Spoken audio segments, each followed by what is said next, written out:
retired Navy Commander Jay Furman. You might know me because I ran for Texas CD35. That is this territory. And the new 35, God bless Texas, we're sending more votes up to Congress, is the top half of what CD28 was.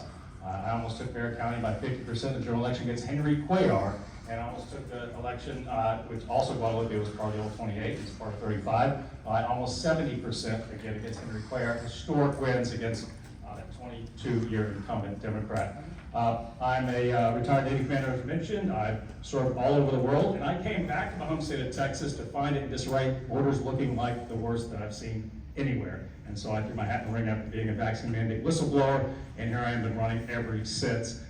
This is very personal-based, 6th-generation military, 2 kids in the military, and I'm going to bring a national security perspective to this and balance the economy like they did today, hopefully.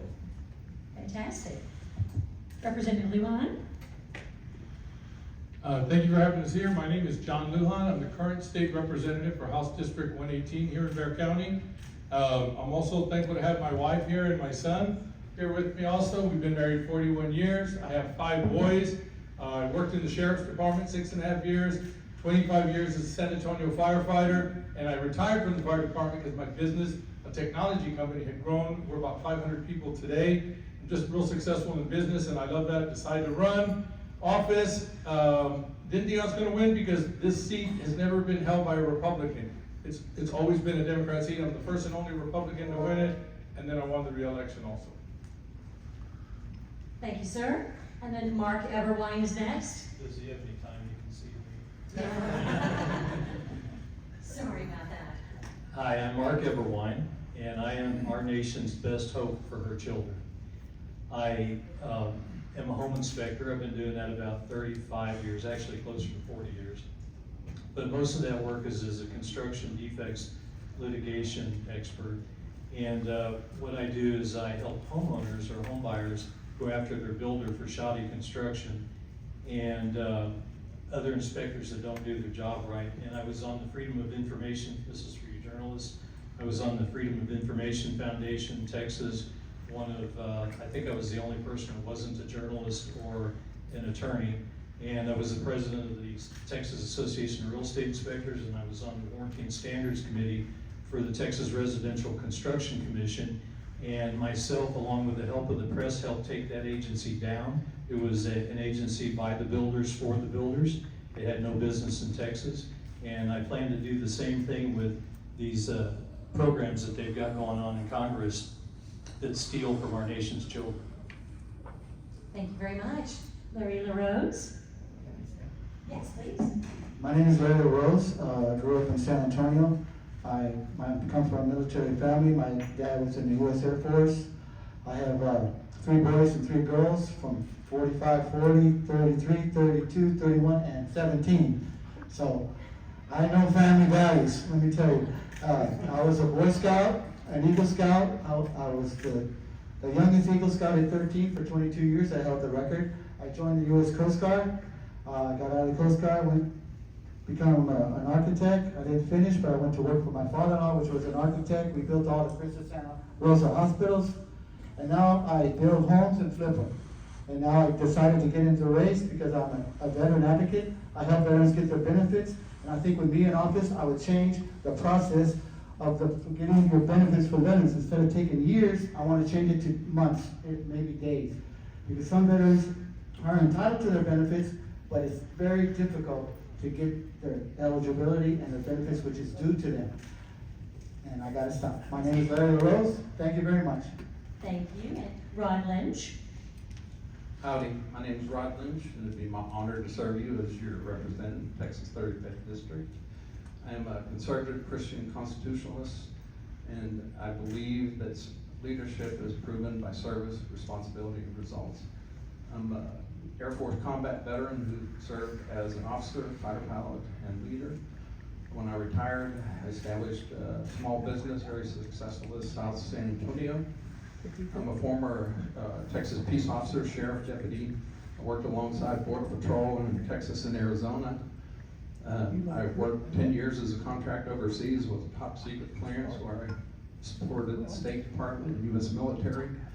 And 6 of those years, I worked at Kabul in Afghanistan until it fell to the Taliban in 21. When I came home, I planned to retire. And my next door neighbor, darn, she went and got me a job as a corporate pilot, so I got to travel the U.S. again. Then I served as a delegate in 2024 Texas State Convention, and I'll just stop there. Thank you. Thank you very much. Randy Adams. Hello, I'm Randy Adams. I was born and raised in Brownsville, Texas. I've been in the car business, real estate business, finance business, and 7 other businesses. I've got a radio show that's in this town. I've done business in this town, in Dallas, Houston, Ohio. I've shipped cars all over the country. I do deals every day. I negotiate every day. I put deals together every day. And I feel like our Congress and our Senate is failing us, and it's time for me to get strong and take my time in Washington to straighten up what's going on in business and what they're doing, everything about. I think Trump is doing an outstanding job, and I hope we continue to have him as president. Thank you, sir. Ryan Krause is next. I'm gonna come up here where I can't see the timer. Sure. Thank you, San Antonio, for being here. Thank you for giving us this opportunity. Thank you, Ms. Coons, for putting this together for us. This is an honor to be here with you. My name is Ryan Krause. I'm running for Congressional District 35. And for me, faith, family, and freedom is not a campaign slogan, and I'm not suggesting that about any of my opponents. But for me, it's a way of life. Those are my top values. Those are my priorities in which everything through life is filtered. Faith comes first and foremost. Family, and it's not just because my wife is my favorite person in the world, it's because I believe family is the core foundation of our culture, and as the family goes, our culture goes, and we've got to restore the family.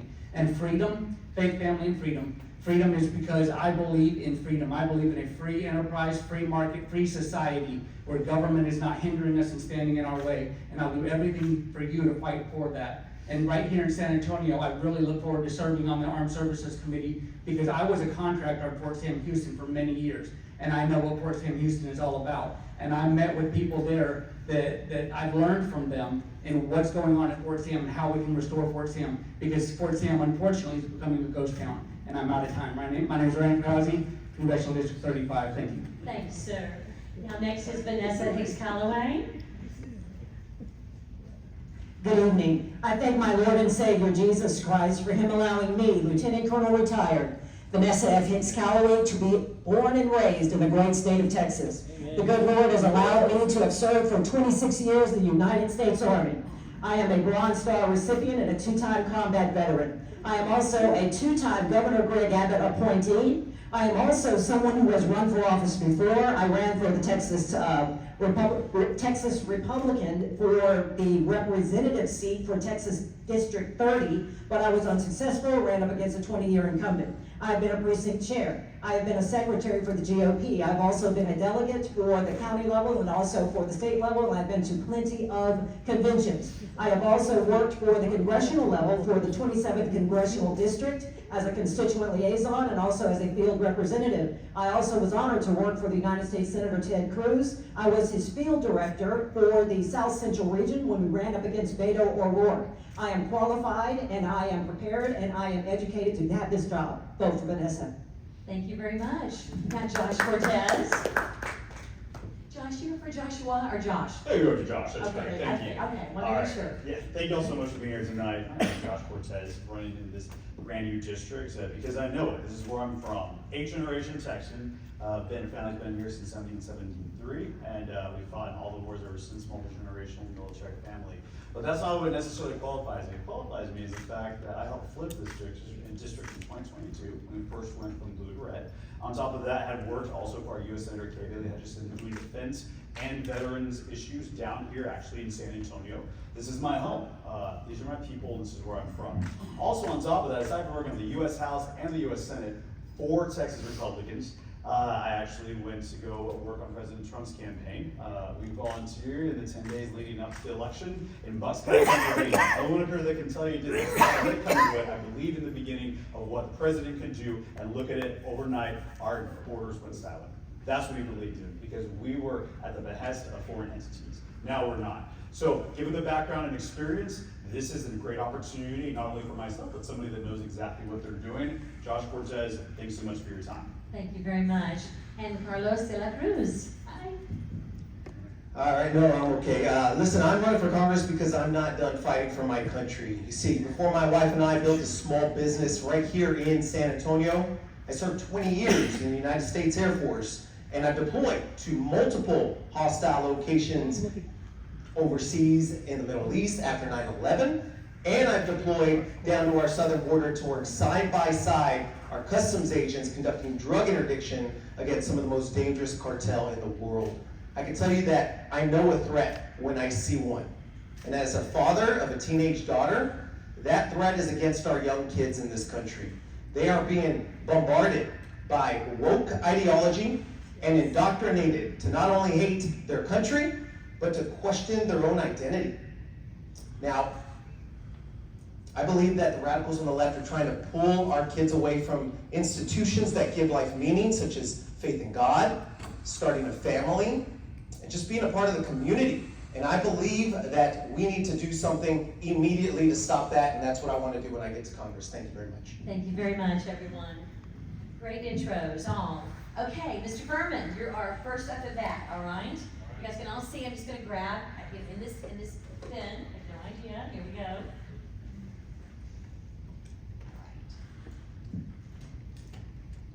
First question about infrastructure and transportation.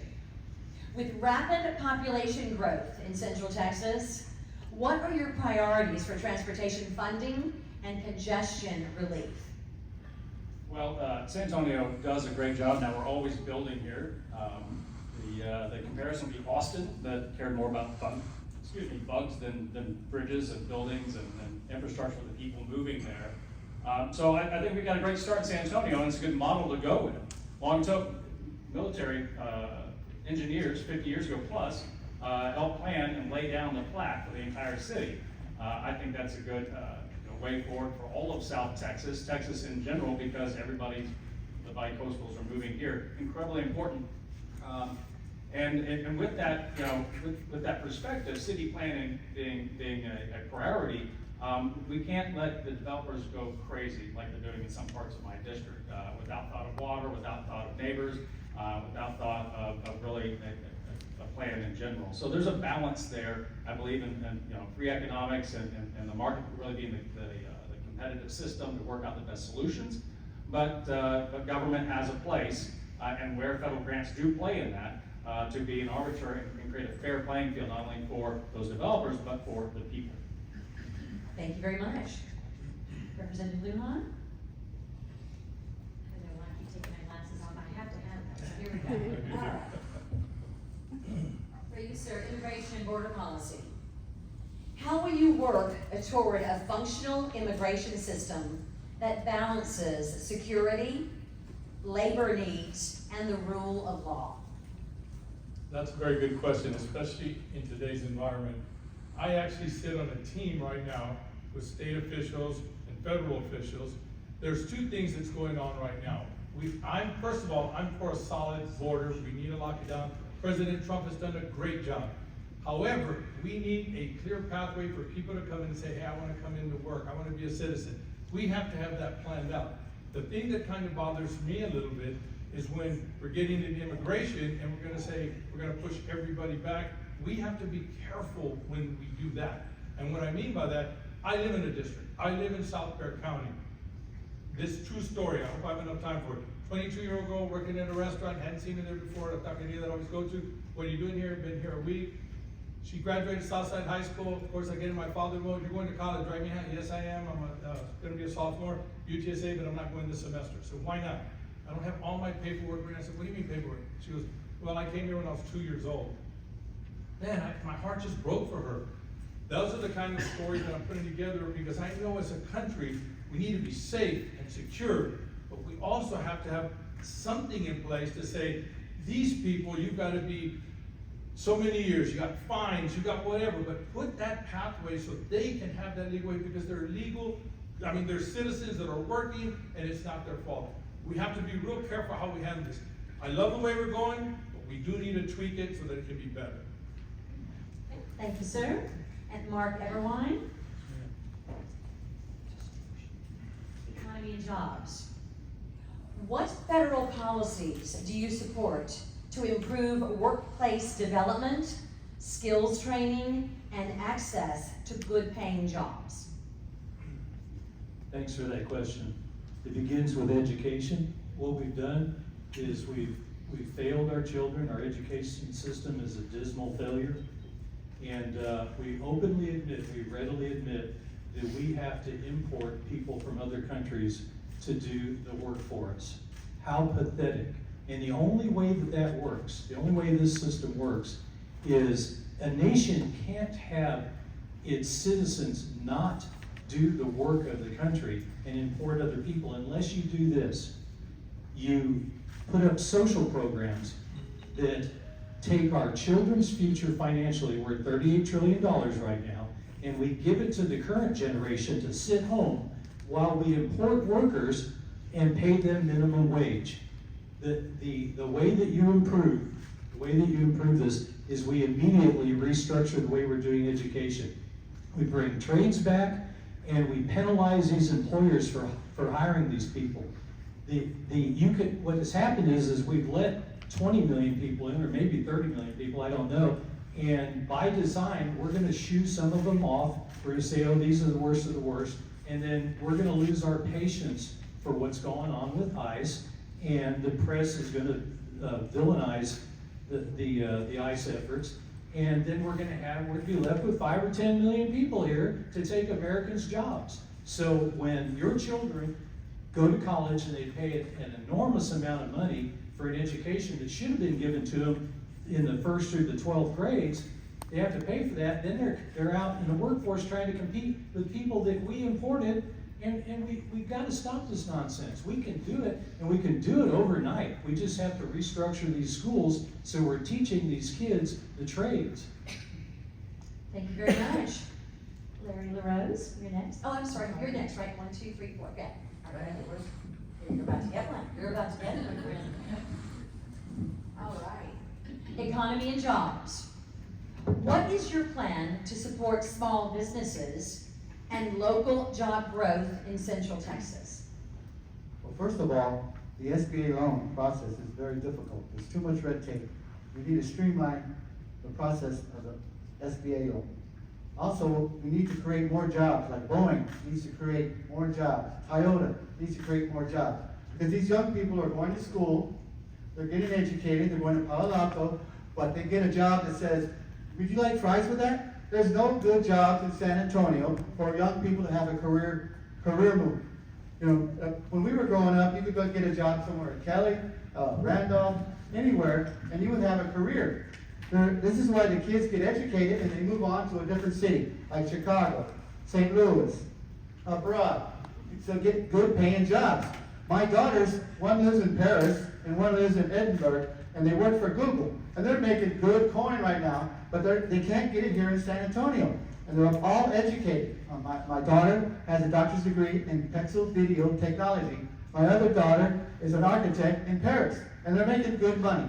So we need jobs to keep these kids here because they're not staying. They're getting educated, but there's no jobs. So I think Boeing, instead of having all those people in Washington that really don't like Texas, they should move some of those contracts to San Antonio. And Toyota is planning on expanding, but it's a slow process. And just like Ford said the other day, they have 5,000 openings in Michigan with no employees. Why don't they just move to Texas? I'm pretty sure I could round up 5,000 young folks to go to work for Ford Motor Company and build an F-150 here in San Antonio. We just need more career jobs. Thank you very much. Thank you very much. Okay, Rod, you ready? Rod Lynch?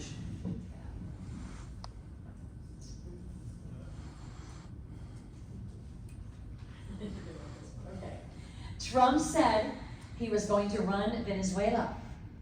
Do you believe the United States has a right to do that to another foreign country? Yes, actually, Trump is on the right track there, and if you think about it, Trump's playing 4D chess when the rest of us are trying to figure out how to play checkers. I mean, he is way ahead of everybody in thinking, and unfortunately for him, you know, his first term, he suffered a lot, but I think he also learned a lot. And internationally, he's doing everything legally internationally, and by he created a domino effect when he went into Venezuela. And we've done this before in Panama, right? Again, internationally, he's doing the right thing. But the downside, the downstream effects is Cuba, other Central and South American countries. And this is exactly the right thing to do, work on our hemisphere and not worry so much about the other hemispheres, right? But also, he's a very well-disciplined diplomat. Think about how many, what is that, eight wars that he's broken, the peace deals now? I mean, he knows what he's doing, and I think he's on the right track. Done, sir. Okay. So Randy Adams, your buddy.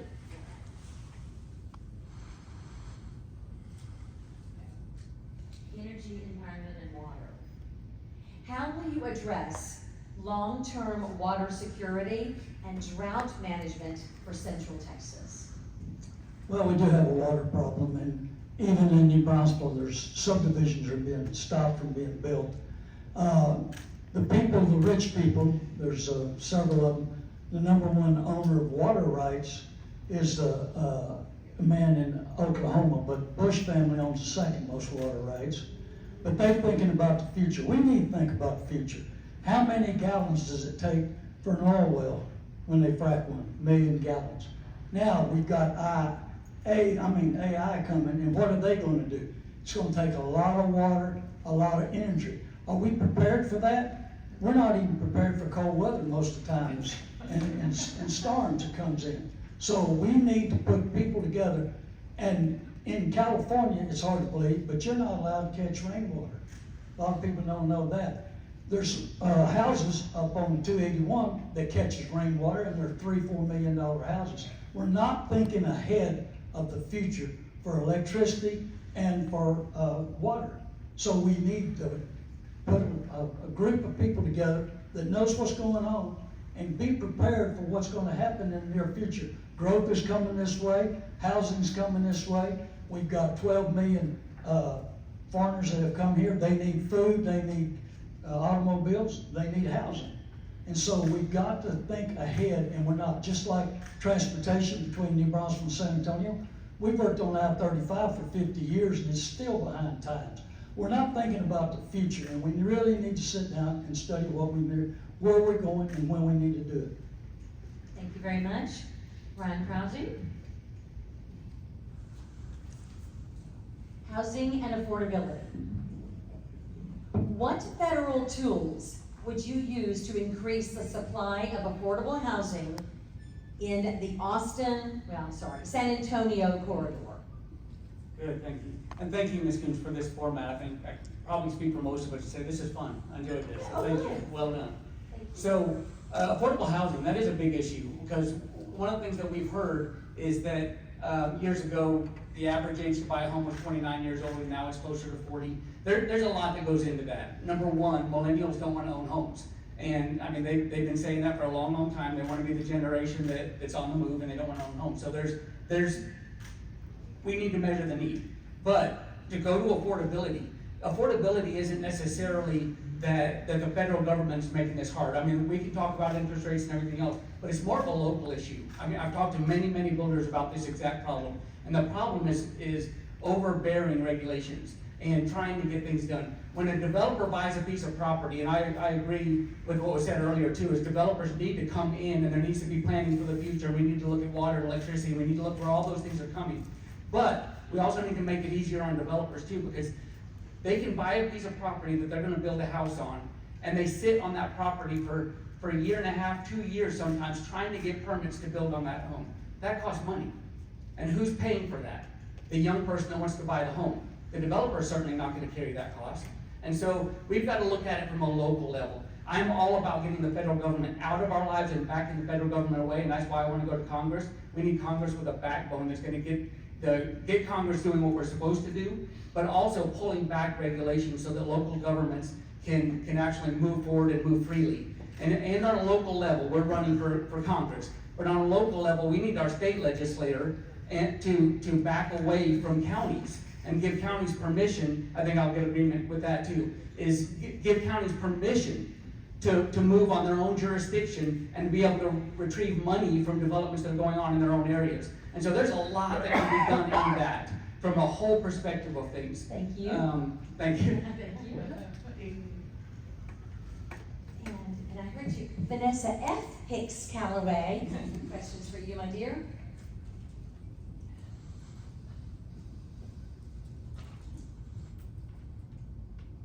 Okay. Recently, Trump signaled that he does not strongly support the Hyde Amendment, which we know is the federal funding for abortions, okay? What is your take on that amendment? So, with my background, right now in the African American community, we are overrepresented as it relates to abortions in this country. More than 40% of all abortions in this country are unfortunately done by African Americans. You could pretty much see that the abortion issue for the African American community is really a genocide. And as it relates to the Hyde Amendment, I know that President Trump is under a great deal of pressure, because in order for us to continue to be successful and win elections, he understands that you have to meet the public halfway. So I believe that President Trump is doing what he needs to do, although it might not be completely popular with all of our citizens. But when you look at how controversial it is, we have to do what we have to do in order to continue to win elections. Yet, however, we do need to address the issue. We need to make sure that pro-life candidates like myself, that my voice is heard, and if you elect me to be the next congressional representative for the 35th, I will make sure that I continue with my stance on being one of the most pro-life candidates, pro-life congressional representatives you have ever had. And this is really also in line with President Trump. He ended up really surprising us by being one of the most pro-life presidents we've ever had. He helped usher in the downfall of Roe versus Wade. So that is a real advantage for those of us that fully support pro-life in this country. We have now reached a point in our country that it's important that we realize if we don't do something about abortion, we will continue to erode our youth, which, oh, by the way, is definitely our future. So as a congressional representative, is it important that you send someone forward that has that pro-life mentality, will continue to support President Trump, and will continue to be a stalwart for pro-life in this country and also in the Texas 35th Congressional District. Vote for Vanessa. Thank you. Dr. Pertinaz? Healthcare. How do you plan to address healthcare affordability and prescription drug costs? Well, first of all, I think transparency is key in our healthcare system. We have a big lack of transparency when it comes to what goes on with our healthcare. One, we need to have I'm a capitalist, I'll be honest. This is what I was raised, this is the American way. It needs to be direct, open competition between our healthcare providers and our drug providers to make sure that we're able to drive down costs with the visibility that brings daylight and get the best healthcare available to our loved ones. We need to hold their feet to the fire. If there's an open market where they're able to compete against each other in full view of the American public, that makes our quality of life better, that makes our quality of care better, that makes the quality of the drugs that we have better too as well. I believe in the open system. This is what America was founded upon. We have the open system, and we need to let markets compete against each other, and healthcare is not an exception to that whatsoever. Also, to add on real quickly, I just wanted to say one thing real quickly about the water. There's going to be 3 legs in this stool in the work that I'm going to be doing for water. We need recharge zones. We also need to make sure that the local aquifers, the Carrizo-Wilcox that runs to the district on the north side and the Edwards are able to have those recharge zones, and we need to start investing in desal. We've got desalinization that we can bring up from the coast. That is a great opportunity for our area, and we're not doing it. It's going to be the state, it's going to be the federal government on our side providing some rural water grants. So we're able to have all of our organizations come together and address that. And lastly, as far as millennials go, it's not that millennials don't want to buy houses, it's that they can't. And what the president has done right now is the president has made it very clear that big organizations and companies can't come in and start buying houses. We had all these investment and PE groups that were buying tons of houses, and it was keeping our young people that are, I'm 41, people in their 40s, people in their 30s, from being able to buy houses. So I completely stand with the president to be able to keep private investment out and let our young people realize their American dream. Thank you. And Ryan, since he did address your question about affordability, you have 30 seconds to rebut if you want. Sure. I'll just say that there was an article 10 years ago that millennials don't want to buy homes because they want to, thank you. Millennials don't want to buy homes because they want to be known as the transient generation. That's what they said, that's what millennials said. Now, I'm not disagreeing. I think they're getting to an age now where they want to buy houses, and I agree that it's difficult. I'm just saying that we need to assess the real need and not just take a talking point that, well, nobody can afford a house anymore. There's a lot of millennials who still want to be transient, and we need to recognize that. We need to take the whole thing into scope. Thank you very much. Thank you. All right, so Carlos, that Bruce? Got it. All right. Got it. So, where do you stand on the continued funding for Ukraine? Ooh, that's an interesting one. I feel like that's already got buried in the news cycle lately, and so let's circle back to it, right? And well, first and foremost, Russia is not our friend, right? I believe that President Trump and his efforts to make sure that he takes away, or I should say, puts economic sanctions on them, takes away any sort of economic viability through measures that do not put American soldiers in harm's way, is kind of what it boils down to. As far as money goes, I do not support any sort of American funds going overseas without a clear mission and without strict accountability. So that's first and foremost. I believe our dollars are best spent here, taking care of issues that we have at home. And that includes, tackling housing, taking care of our veterans, and so on and so forth. That's how I would answer that. Fantastic, thank you. All right, everyone, now what we're gonna do is I'm gonna draw, obviously, your ballot number, okay, who sees to get to the next question, okay? And it looks like number 6 on the ballot. Who's number 6? That would be Randy, there you go. All right, here we go. This is government, transparency, and bipartisanship. What steps will you take to ensure transparency and accountability in Congress? I think we need to address the news media. I think they're lying about it. I don't think we're covering our bases on it. I don't think anybody's telling the truth about it. We need to get down and dirty with them and find out exactly what's going on, and nobody's above the law. It's amazing the Democrats say that every day, and they do whatever they want to. I think we really need to make them accountable of what they're doing. We're not taking seriously the poor people, the middle class people, and just like if we get elected, we get the best health care, and nobody else does. They have to fight for what they're going to get. But we're letting the news media fire our emotions up. And then the Democrats lie for whatever they want to get by with. And then the Republicans just let it float by. We've got to make them stand up for what they're saying and make the news media. Trump's doing a lot of that by suing people for slander, and a lot of other people are starting to do that. So that's what we need to do. But are you accountable? We need to be accountable. If we do something wrong, we'll end up in jail.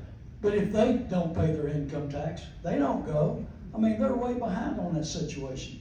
So let's get strong on the news media, and let's watch the ones that are telling the truth. And how are the other ones still staying on the news, and how are they still on TV and radio when they continue to tell us false lies and lead us in the wrong directions? We need to come together as a Republican Party, stand together, and quit squabbling with each other, and stand what's right. I'm a leader for John Hagee Ministries 28 years. I'm accountable to him. I'm accountable to Jesus Christ. And I want to do what's right.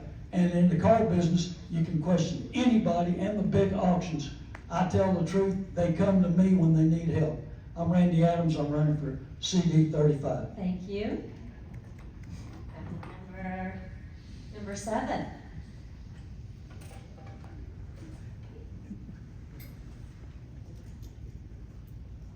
Economy and jobs. So, how will you work to address the rising cost of living for families in this district? How will I address the rising cost of living? Number one, you'll hear me say this over and over again, I get tired of hearing myself say it, but scale back the government. When the government gets involved in things, it gets much, much more expensive. When the government got involved in education, when we started doing federal aid-backed student loans, within 5 years, education costs, tuition went up 600% within 5 years. Whenever the government gets involved, things get more expensive. So my first and foremost thing is asking the question. And I know this sounds ridiculous, but should we be involved? Because the federal government was designed to protect, not to help. I know that sounds very, very cold, but it's not. The federal government wasn't designed as a help institution. It was designed as a protection institution to secure our borders, to secure our rights that the government doesn't give us, God gives us. And it's to protect those things. And when we back away from that, the cost of living gets better for everybody because we're not paying for additional bureaucrats in Washington to take care of us. And secondly, is when we back off the government and we reduce these burdensome regulations on businesses can then afford to sell their products cheaper. I don't care what the other side says. If the minimum wage increases, the cost of a hamburger increases, period. Because as a business owner, I can't absorb the cost. I have bills to pay too. And so as the cost goes up, I charge more, cost of living goes up. So the number one way to address this is backing the federal government away, making the federal government smaller. Instead of the federal government being the largest employer in the United States, then we back the federal government away and allow businesses to thrive, which allows individuals to thrive. I always say that the bigger the government is, the smaller the people are. Well, the smaller the government is, the bigger the people are, the more successful we are, the more opportunity that we have. And so that's my core belief, is that we back away the federal government. Thank you very much. Number 9 on the ballot. Guys, that would be Vanessa. I'd like to say that so you guys know their number on the ballot too, so, all right. Here. Infrastructure and transportation. How will you secure federal funding for infrastructure improvements? So roads, public transit, broadband, water systems across the district. Well, I would have to borrow from my experience when I worked for the 27th Congressional District. One of the things that we did was made sure, particularly during Hurricane Harvey, we had to secure billions of dollars in funding to support the 27th Congressional District and overall, as you know, the state of Texas as a whole because of the devastation that came with Hurricane Harvey. And we did that by having very, very good discussions with stakeholders, with leaders, of course, with the governor, with other leadership responsible for those areas. The other thing as it relates to infrastructure improvement with our highways, we want to make sure that we look at modernizing our systems. We need to make sure that we're putting the right people in place. Also with the 27th, we were able to work with the Army Corps of Engineers. They brought a certain level of expertise because when it comes to spending taxpayers' dollars, you want to make sure that you're making decisions that are in line with not being wasteful. So you want to make sure you have the right people in place that have the expertise to make decisions as it relates to highways, as it relates to our bridges, etc. And also, we want to make sure that we use operations like DOGE, again, to make sure that we're not being wasteful of our taxpayers' dollars. So to answer this question, I would lean upon the experience I had as a congressional staffer working to ensure that infrastructure within our district was done correctly and was done efficiently so that we would not be wasteful of taxpayers' dollars. I was just having a conversation with my son this morning about how it was when I had to juggle. We have 2 sons, getting them to school, making sure, because if you're trying to get your kids to school and you're trying to get to work, you need a highway, you need infrastructure that's going to allow you to do that. And so we, as congressional representatives, need to make sure we're doing our part to make sure people can get to work. Thank you. Thank both for Vanessa. Thank you. Number 3, Mark, number 1. Did she have your I don't think so. Redistricting and representation. How will you ensure the newly redrawn District 35, spanning diverse communities, all the way to San Antonio, obviously, receive equitable representation? Well, first of all, I don't know that I can ensure anything, but what I would do is I would work to make sure that my district is most represented. And I think that earlier I was, one of the responses to one of the questions was talked about how much money was spent on particular projects, and it was the taxpayers' money. That's our money. And at the end of the day, every time that a government program gives money to somebody, which is what all these are, it's taking from our children, it's taking from us. Every dollar that's printed is stealing from the working man and from the elderly, the retired, who had X amount in their bank account, and now we print billions of dollars for PPP money, and we devalue the dollar, and we've got inflation 5 years later that we cannot shake. The price of everything is higher, and it's because the government got involved. So in answer to your question, I would scrutinize each and every program that came across my desk for what it means to the common guy. So many of these things we forget that at the end of the day, it is simply shifting money from one person to the next. And if someone were to tell me that I had to open my door and allow the homeless in, and it completely strip mine me of any assets that I have, that's one thing. But if I become wealthy and I want to share with the rest of the people, then that's my decision. And that's where we're at in this country. We have no money. We're $38 trillion in debt. So to one of the other candidates' points, we need to be as transparent as possible. The transparency is key. We need to get these guys in and get them out. And that's why I'm obligating myself right now. I've got a document that talks about it. 3 terms as a representative, and you should be out. This career politician stuff has got to go. Thank We got to have you. transparency. Thanks very much. Number 8 on the ballot. Oh, you know what? Oh, I'm so sorry. Hold on. Sorry about that, guys. That would be Stephen. That's his heart. Okay, number 5. Set it, Ron. All right, my friend. Here we go. Housing and affordability. How will you help renters and first-time home buyers who are being priced out of the local market? Yeah, it's a big problem, isn't it? And it goes along with the housing issue. And unfortunately, because of the federal debt, that affects everything. It affects our economy, it affects what we can afford, it affects prices. And the first thing we have to do is get our economy, the tax structure under control. Our current tax structure cannot pay down the federal debt. It's just not possible. So what I propose is changing our tax structure. With my tax structure, we can get rid of the income tax, the property taxes, and that'll provide relief right there. And then we can start paying down the federal debt. My tax structure can do it in about 5 years. Our current tax structure would take about 40 to 50 years. So we need to start there.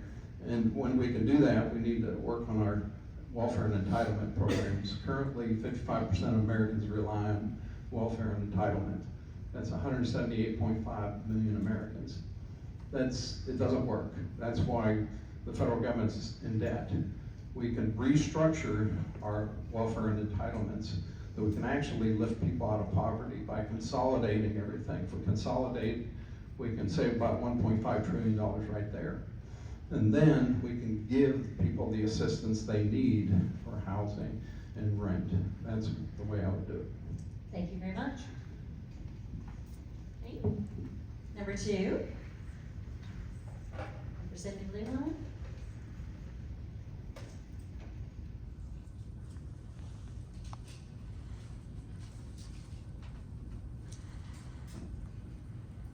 If you happen to win the primary, you'll need to beat the Democrat in the race.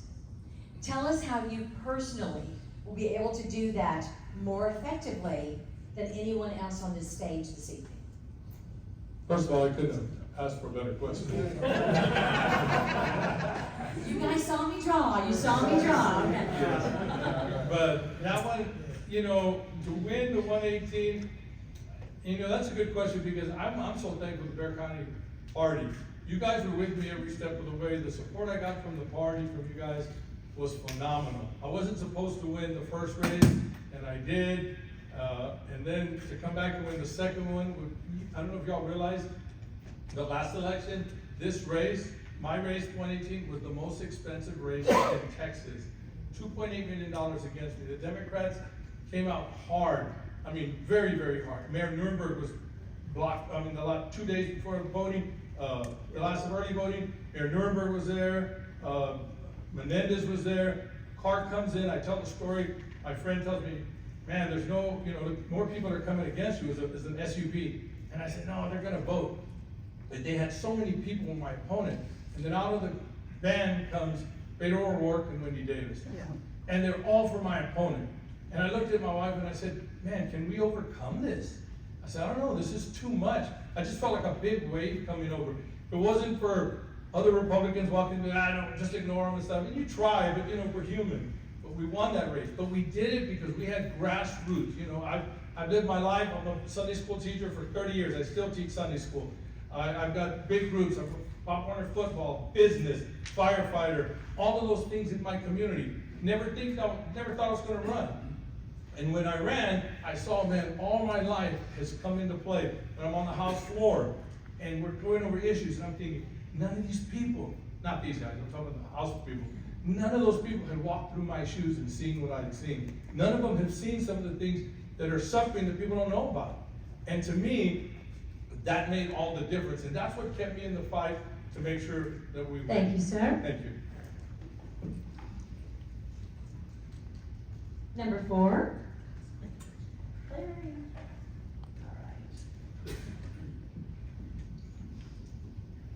Education. What steps will you take at the federal level to support K-12 public schools in Central Texas? Well, first of all, education is very important for our young people. And right now, do you know that they quit teaching cursive in school? And these kids can't read cursive. And so we need to also bring back reading. A lot of kids can't read. Like when we went to school, we had to read a book a week and make a book report. They don't even do that anymore. They teach them cursive. They just eliminated so many things. Also, I would bring back driver's education to school. I think a student, when he graduates from high school, he should have his driver's license already. They took driver's ed out of the schools. And they need to bring all this stuff that we grew up with and we took for granted, put it back in the schools. And I would make it an issue when I get to Congress to change common sense education so these kids can have an opportunity. There's a lot of children on the south side, they drive without a driver's license because it's too difficult. You gotta go to driver's ed, you gotta make an appointment, you gotta get your birth certificate, you gotta get something that proves your address. They just say, the hell with it. They'd rather drive, instead of doing all that, they drive without a driver's license. We need to change the process in a lot of things in education. My name is Larry LaRose. Thank you very much. Thank you. I love it. First and here we go. Number 1. All right, Mr. Jay Furman, here we go. Check that mic. Here we go. Okay, you ready? Should Congress extend the ACA subsidies? So, no. I do not believe in the Obamacare Act. I believe in privatized medicine. I don't believe, though, in guarding HMOs and letting them corrupt or influence DC against the end user, the patients. Absolutely, the Obamacare is going to be something we can't afford. We kick the can down the road, and it's really a medical explosion that's coming upon all of us. It almost seems intentional. It's so bad. So, individual health accounts is a good way to go. Let people have choice in the marketplace, and to absolutely bring in the user as somebody that will help out. The Affordability Care Act is the opposite of good health care. We're sliding in the direction of Canada and in Europe, and if you know anybody over there, it's terrible. They've actually passed, and increasingly passing legalized euthanasia, because that's really all they've got left, because they can't care for the people they have. It takes years to get medical appointments that are life-threatening. So we're heading in that direction unless we roll it back. The Republicans need to, in this moment, as we increase our numbers in Congress, we absolutely have to take a strong stand on this. All heretofore have kicked this one down the road, and we can't do that any longer. It's going to overcome all of us. Thank you. All right, number 11. Carlos. Public safety and community well-being. How do you plan to support local law enforcement while also investing in community-based approaches to public safety? Okay, yeah, no, that's a great question, and you know what, law enforcement in general is near and dear to my heart. I have a lot of respect for not only our local law enforcement officials, our DPS, our ICE, and our Border Patrol. I want to make sure that all of them have the tools, the manpower, and the backing that they so desperately need, especially in today's times where I believe that they're just being attacked by some pretty evil people in this world. And to that point, it's gotten so bad. My daughter, she's in high school right now. She actually asked me on Friday. She said, "Dad, can I stay home?" Simply because the rest of my school is going out and they're gonna go protest.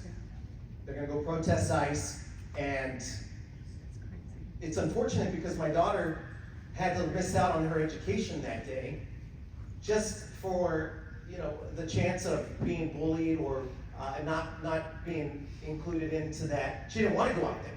And so you have a lot of people that are kind of, sort of, I don't know, enticing them to go even though they don't believe in what they believe. And so what's really sad is that the teachers were right there alongside those students as well. So when I get to Congress, I'll make sure that just stops immediately. Thank you. Thank you. I think we know there's one more left there. All right, ballot number 10. What are you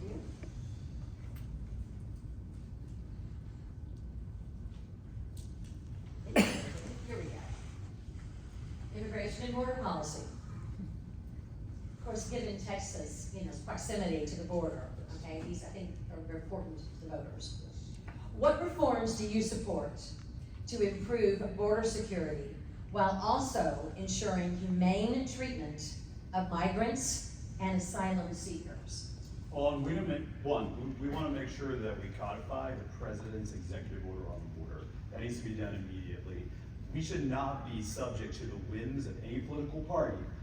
President Biden, calling it out right now, that opened our borders for political whims. That was disgusting. American people died. Our family knows it because we have land on the border. It's been a ranch that's been in the family since the 1700s. At this point, people couldn't even live on it in America because it was so overrun. At night, they would pull down storm doors and they wouldn't open it for screams or yells or cars up and down that. We just lost complete control of that area. It was disgusting. It was also disgusting that our Border Patrol was told to cut the wires when Texans try to defend themselves. It is one of the most frustrating things to watch your homeland be invaded. Is exactly what happened. I'm Hispanic.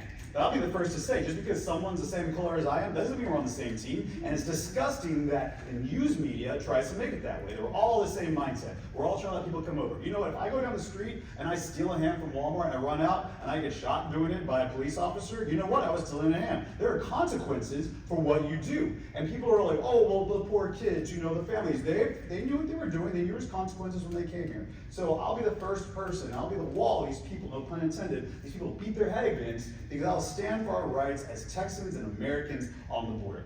That is a non-negotiable for me, and I stand with President Trump in making sure we codify those executive orders and make sure this doesn't ever happen again.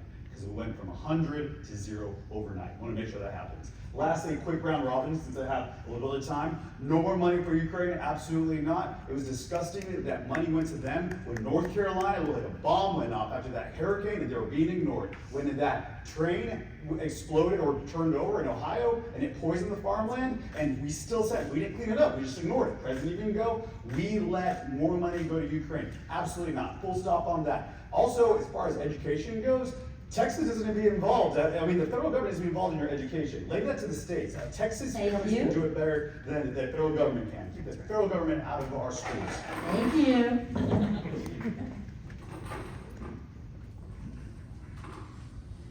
All right. Number 7. Shirley, no, your ballot number. All right.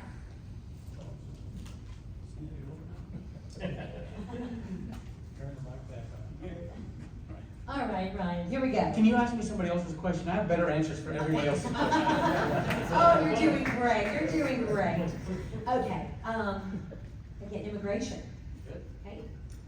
Should the United States, if they do, continue to separate families during immigration enforcement? I lived on the border for 11 years. I grew up here in this district, but I moved down to Rio Grande Valley being executive pastor of a very large church down there, so I have a very personal connection with the border. And the problem there is the media makes that, somebody mentioned the media earlier, I think it was Mr. Adams, but the media is really what's poisoning our culture today. And it's crazy because back in 2018, I made that statement that that's the biggest threat coming to our country, and the Austin American Statesman made fun of me for it. But the media is making this worse than it is, because the problem on the border is there's people bringing kids across, and we have no way of knowing, does this kid really belong to this adult? Most of the time, more times than not, they don't. That's what the Border Patrol agents told me. More times than not, those children do not belong to those adults. So this concept or this idea that we're just automatically separating kids from their parents is absolutely wrong. It's wrong. Now, I agree with what was said earlier. I think that we need a Congress with a backbone, a Congress that's going to stand up and say, we're going to codify these orders, all these executive orders. We're going to close the border. We're going to reform immigration, and we're going to resource our immigration system. That's a big step that we need to take, because we're asking judges and a court system to do something that they don't have the resources to do. And we have Border Patrol agents that have vehicles and equipment that doesn't work. We need to resource them so that they can do their job.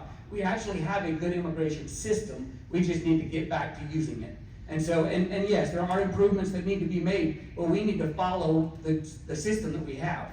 And so this is very important, and it's very important that we respect our Border Patrol agents and allow them to do their jobs, because they do. They see these children come across, they try to intervene, because we know of human trafficking. We're very, very aware of it. And they try to intervene, and they get in trouble for it. They get mocked and ridiculed because they're separating families. That happens a whole lot less than the media wants us to believe it does. Number 4. Mary? Give me a hard one. Harvard. All right, here we go. Right. America turns 250 years old this year. Some say we are reaching the period where great dynasty or empires have reached their historical apex.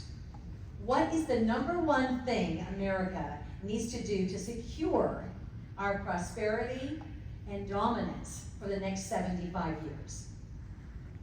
First of all, we got to lower utility costs so people can pay their bills. That's what we need to do. The utilities are crazy. And also, I've been to Europe, and I've seen some buildings that say built in 760. I go, holy cow, we don't even have buildings that old in the United States. So we're a young, very young country. So to keep the prosperity, we got to have good jobs, housing that's affordable, and interest rates. And lower the interest rates. They're coming down now, but they're not down far enough. And building the houses right now, 5 years ago, you get it's a permit process. I'm in the building process of building homes, and the permit process is so difficult. You need a permit. A meter loop used to cost $1,200 for a meter loop to install in a new home. Now it's up to $4,000 or $5,000 for a meter loop. It's just wrong. Now they require a soil sample. What do you need a soil sample for? You know, there's so many regulations and permits.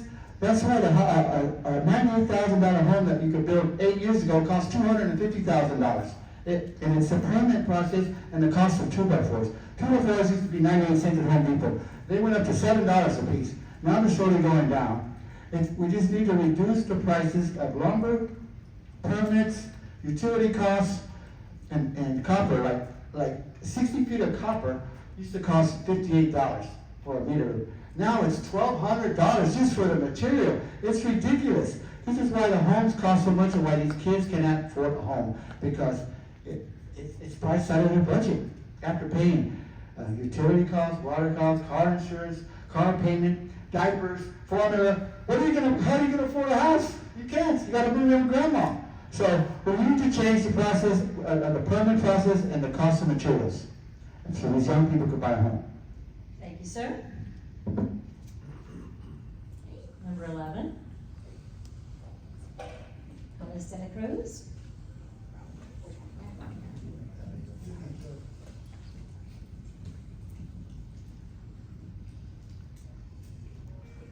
The world is changing rapidly. In our lifetime, we've gone from one phone wired in the kitchen, which you probably don't remember. I do remember that. to AI glasses that can connect with us and endless information and people. What is your vision for the modern America? Well, as we enter into this AI phase, I can tell you we're in uncharted territories right now. One thing I don't want to do is stifle innovation, okay? I know there's a lot of concern, a lot of questions surrounding AI. I have them myself. A lot of what I see is scary. But that does not mean that we need to overregulate the AI industry. As a matter of fact, exactly the opposite. I think very strategic, limited regulation, if you will, that may be even targeted by industry. So, for example, I would say if we're going to unleash AI into the world, I would probably want more guardrails in our school system versus something that's more automated. Self-driving cars, for example, I feel like they're a lot safer if handled by AI versus the human. And so I think having that very limited restrictions on how we pursue AI, I think America needs to be the leader in that, and we need to do so ahead of our adversaries like China. We have to make sure we win that race. Thank you. All right, who in the room still has their landline?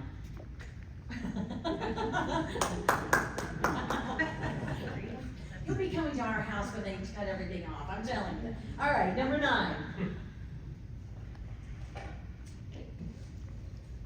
Vanessa, here we go. All right, education. What is your position on student loan payments, programs, workforce credentials, and career technical education? Well, as someone that actually has 3 degrees, I have an associate's degree in Christian psychology, and that's my most heralded degree, my Christian science degree that I got from the Premier Liberty University. I also have a bachelor's degree in political science, where we studied and learned about the 3 branches of government: the judicial branch, the executive branch, and the legislative branch. And I have one more branch, and that's the branch of the people. I believe that we, the people, should be a government of the people, by the people, and for the people. And then my other degree is a master's degree in human resource management. So I have quite a bit of experience and understanding and appreciation when it comes to education. And so as it relates to loans, I managed to pay for my education by joining the military, but I have a love for God and country. That's not the only reason why I joined the military, to get my education paid for, but I did take advantage of that benefit. And so as a result of that, I have this notion that if you can find a way to finance college without taking out a loan, that is exactly what you should do. We have 2 sons My older son, he has a master's degree in data management. He's a software engineer. And my other son, who's actually level 1 autistic, managed to get a degree also. He is an Escoffier culinary arts pastry chef. So he managed to get a degree. We managed to pay for that out of pocket in large part, and also with some benefits because of my military service. So where there's a will, there's a way. I was talking to a young person recently and said, apply for every single scholarship that is available when you get ready to enter into college, because there are plenty of scholarships available. You just have to put in the work.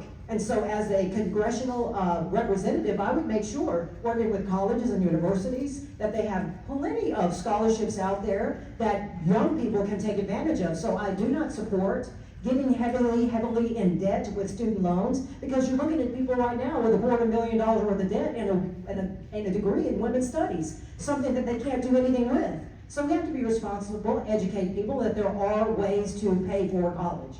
Vote for Vanessa. Thank you. Number 10.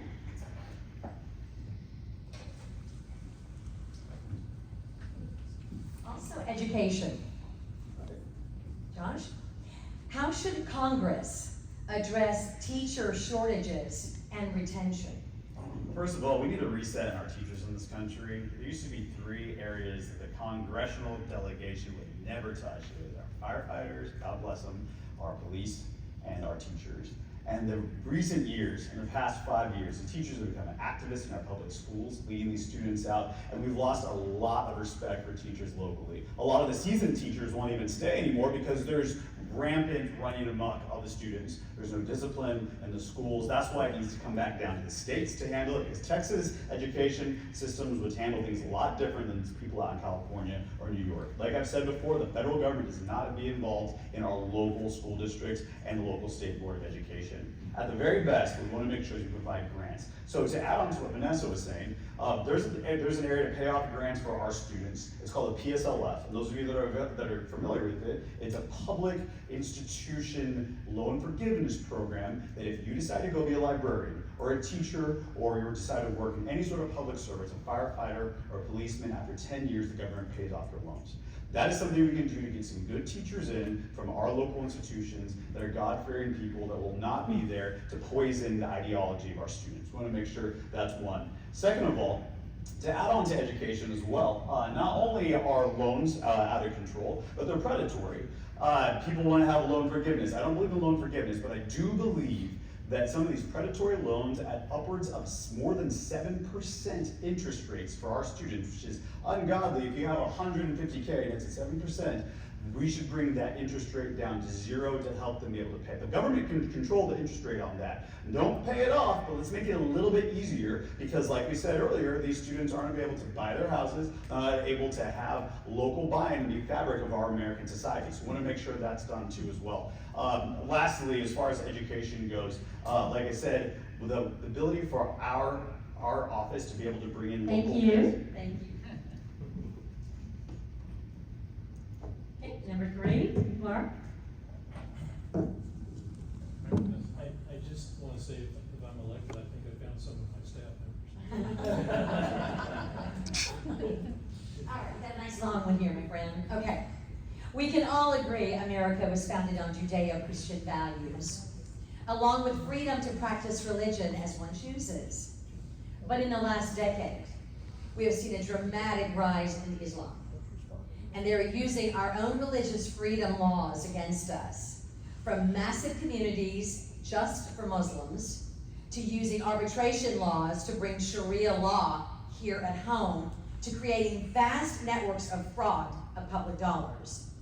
How do we approach this problem and secure Western values while respecting our constitutional right to freedom of religion? Yeah, man, that was a long one. Sorry. Could you repeat that?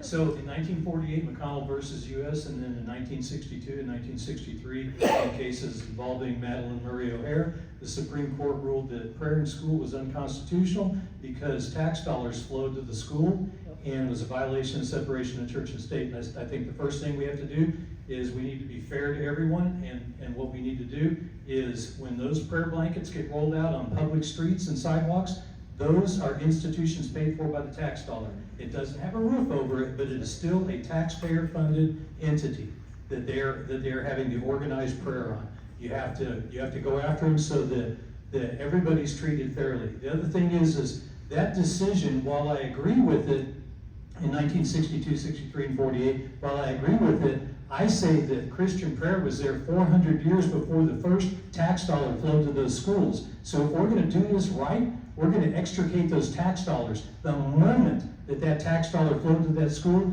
that was when the violation of separation of church and state occurred. What we have to do is we have to look at analogs. So when we see the Supreme, and we have to have the wisdom to do this, we have to pray for guidance, but these past Supreme Court decisions, we have to use those and apply those in other areas like I just spoke about.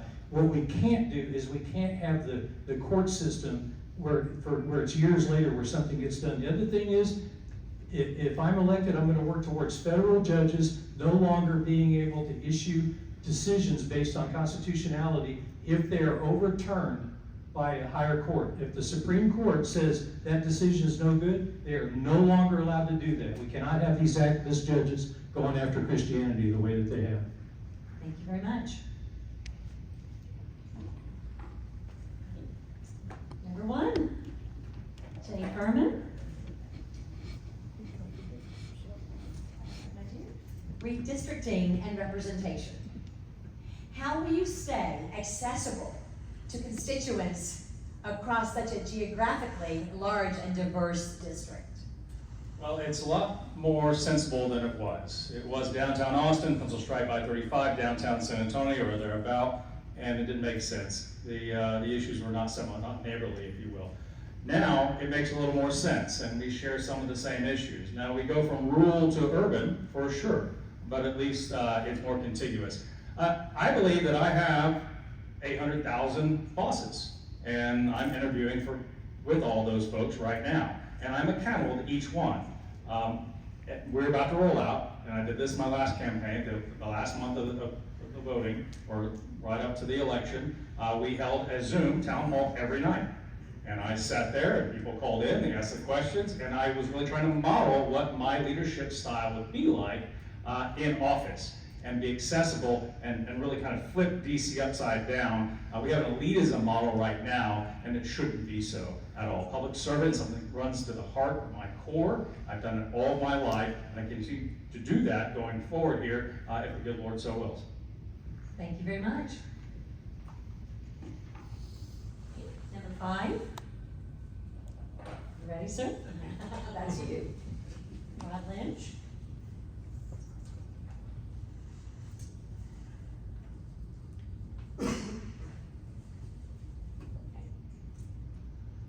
Should the president be allowed to go in and take foreign leaders in the middle of the night? Wow, isn't that the same as the last question? Sorry about that. Again, by international law, he did what he was bound and obligated to do for America. You know, we had, Maduro was indicted by the Justice Department for the crimes against America, and they went in and did what they do best. Our military and the FBI went in and took this man out and brought him to justice in America. And, you know, it seems kind of a conflict because we're, you know, doing military action against another country, but it's not war, is by the term definition of war. Again, it was to bring a criminal to justice in America. And again, Trump did, I mean, the military was spectacular. I mean, no injuries, no casualties, a few guys injured, I guess, but no casualties, and he brought an evil man to justice. Now he needs to rebuild the country and bring it into line with America's norms. Thank you very much. You know, if a reporter asked me that, you got that down pat, okay? So, okay. All right. Number 6. Mr. Randy, here we go. So, infrastructure and transportation. What measures do you support to improve disaster resilience and flood mitigation? Well, we have a problem with drainage all the time. 1 inch of rain is 30,000 gallons per square inch, per square acre. So we need to get back to protecting our city. This city's have a problem. New Braunfels has a problem, Seguin, and we don't plan for the future. And the infrastructure on the transportation, we need to get the big trucks off of San Antonio's roads. They're coming in from every direction, and they meet here and they go south most of the time, or they go east and west. We need a loop around the south side of 10 to the other side of 10, so we get these big trucks off. What happens on an accident? The odds are there's going to be a death. Odds are the traffic's going to stop for 6 to 8 hours. And so we've got to figure a way. We're behind on transportation, just like I said about New Braunfels earlier. They've worked on it 40, 50 years. And the other day, I went 11 miles and it took an hour and 15 minutes. Well, that was ridiculous. So we don't think about the future. I said on my radio show in Austin, Texas years ago, that engineers in the University of Texas fix anything but transportation. So, and we're still in that today, and that was 15 years ago. So what are we doing with our engineers today? Why are we thinking about the future? Why don't we put a loop around? Even it's a toll road for the big truckers. And it'd be a lot safer in this town. It'd take out a lot of the traffic. And how many times have you been behind an 18-wheeler that was running, 40, 50 miles an hour, and you can't see around it? And then also, they drive when the weather's bad, and so here we go with flooding on when we had the construction companies years ago had to, when they were working on a road, leave it where it was drivable when they were working on it. That's not that pricing, but you got potholes, you got drainage, you find out wrecks, and every morning when it's raining hard, somebody's complaining. Thank you very much. Okay. Number 2, Representative Newman.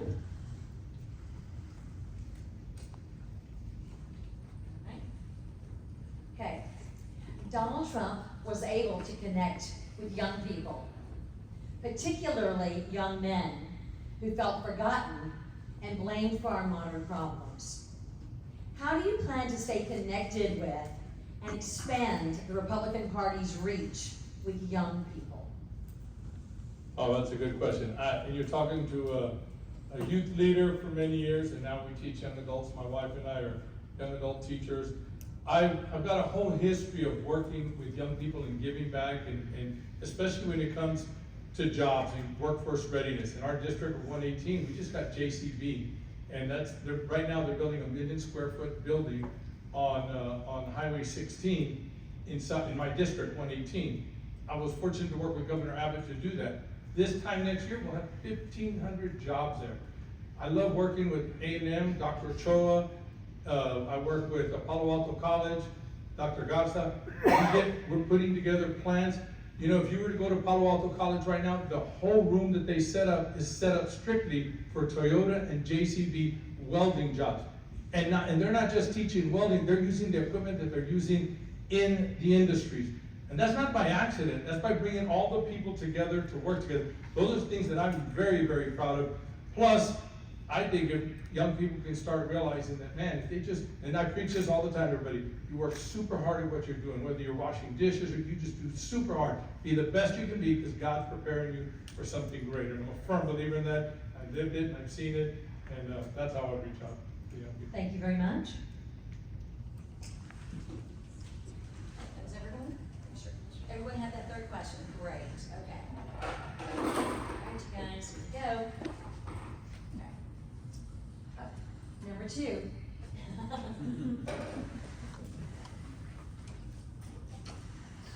Representative? Here we go. Congress is increasingly just a math problem. How can the party in power maintain and whip enough votes to enact our agenda at any cost?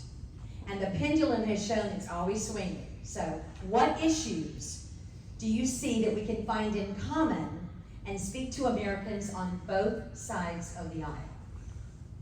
That's a really good question, because that's something that's really bothered me a lot. At the state level, I sit next to a Republican. On my other side, there's a Democrat. I have a Republican behind me, I got a Democrat in front of me. I'm the kind of guy that I work with people. I do not like when somebody comes and says, hey, look at this bill. And the first question is, who brought the bill to the table? Because if it's a Republican, I'm against it. Or if it's a Democrat, I'm against it. Instead of looking at the policy, and we need to change that. About 3 or 4 months ago, about 2-3 months ago, I went to Washington, D.C. I met with our congressional leaders. I met with White House staff. And I get a text message from Henry Cuellar. And he says, hey, I understand you're in Washington, D.C. Can you come and let's meet for coffee? I want to show you some things talking about. He's the congressman that sits over my district. We work on social security issues. We work on immigration issues. We work on a lot of different things together. I told those guys, if I get a break, I'd like to visit with Henry Cuellar. They all start like smiling and laughing. And so what? Rep, you're going to meet with the congressional leaders of the Republican Party. You can't meet him. It's a slap in their face. We just don't talk to them. The restaurant that we were eating was strictly Republicans. The Democrats ate at a restaurant down the street. That's destroying America. I don't have to agree with them on everything, but we got to come to the table. Right now, whoever brings it to the table, immediately everybody's against it. And we need to stop that. And I think if we can work more like Texas, and my fear is you've got the far right pulling the Republicans, you've got the far left pulling the Democrats, and they want to make us like Washington, D.C. We need to keep it Texas. And whoever here is chosen to get there, we need to do that. We need to stand strong for our district, stand strong for Texas, and stand very strong for America. And that's the only way we're going to improve. Thank you. Number 5. Okay, now you're not going to get a foreign question. Here we go. Here we go. I'm hoping. Here we go for you. All right, my dear. Some in our party have called for the arrest and incarceration of certain citizens protesting the actions of ICE. Do you support ICE? Oh, absolutely. You know, immigration, we have established laws. We just need to get the politicians to follow them. It's that simple. And ICE is doing their job as they're bound to by the executive branch, right? Congress wrote the laws, executive branch has to enforce them. And they're doing exactly what they're bound and obligated to do by law. And, you know, the people that are out there protesting, yeah, they have a right to protest, but how many times have you watched on TV and they say, oh, I got a right to protest, but nobody's ever asked them, how do you get that right? What is that right? That First Amendment right says peaceably. What that means is you cannot even speak in a way that incites violence. But it seems like every time liberals go out and protest, there's violence.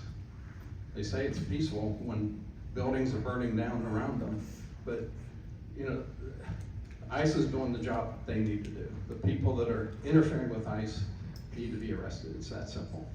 Thank you very much. Number 4. Energy,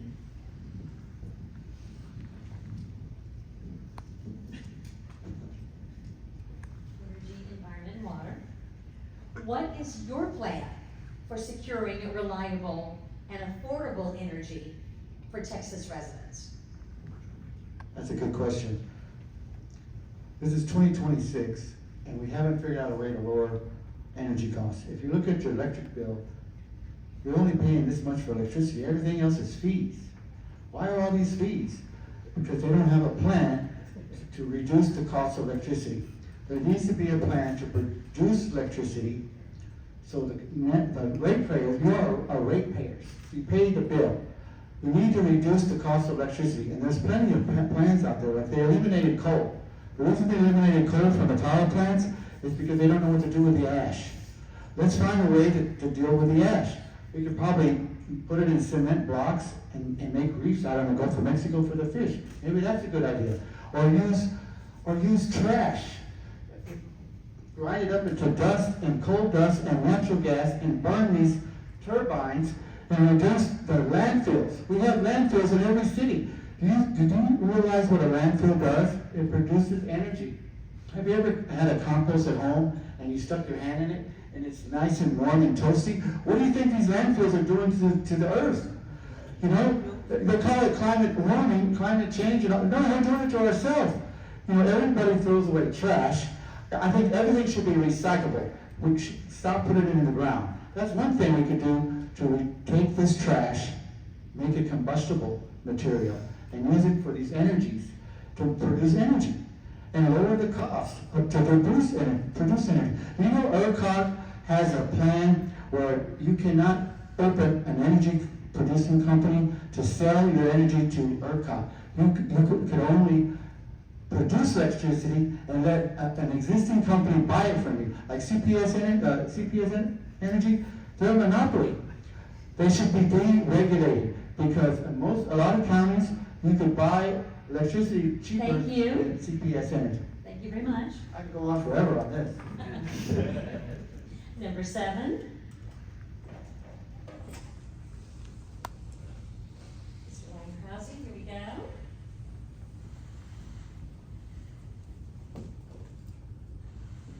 When a libertarian tells you that we should cancel all foreign aid to Israel, what would you tell him or her?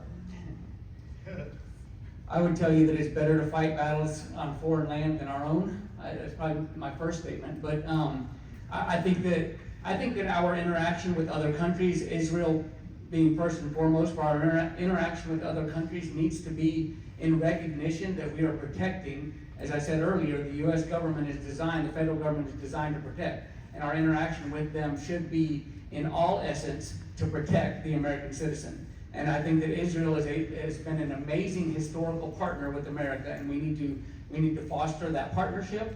And they've been, as far as energy, as far as intelligence, they've been an amazing partner with us. And so we need to foster that relationship as well as with other countries. But I also want to say one of the things I really, really appreciate about President Trump is I have sat back for years and years and thought, why in the world do we negotiate with other countries like with the smallest, wimpiest kid in the playground? And one of the things I appreciate about President Trump is he recognizes that we are the #1 economy in the world, we are the #1 market in the world, but everybody else wants to deal with our market. And he says, you want our market? You got to come to the playground with the ability to play. When you sit down at a poker table, you have to have the ability to play. And so he's telling these other countries, you have to have the ability to play with this market, and you're gonna meet those obligations first. And so I really, really appreciate that about him.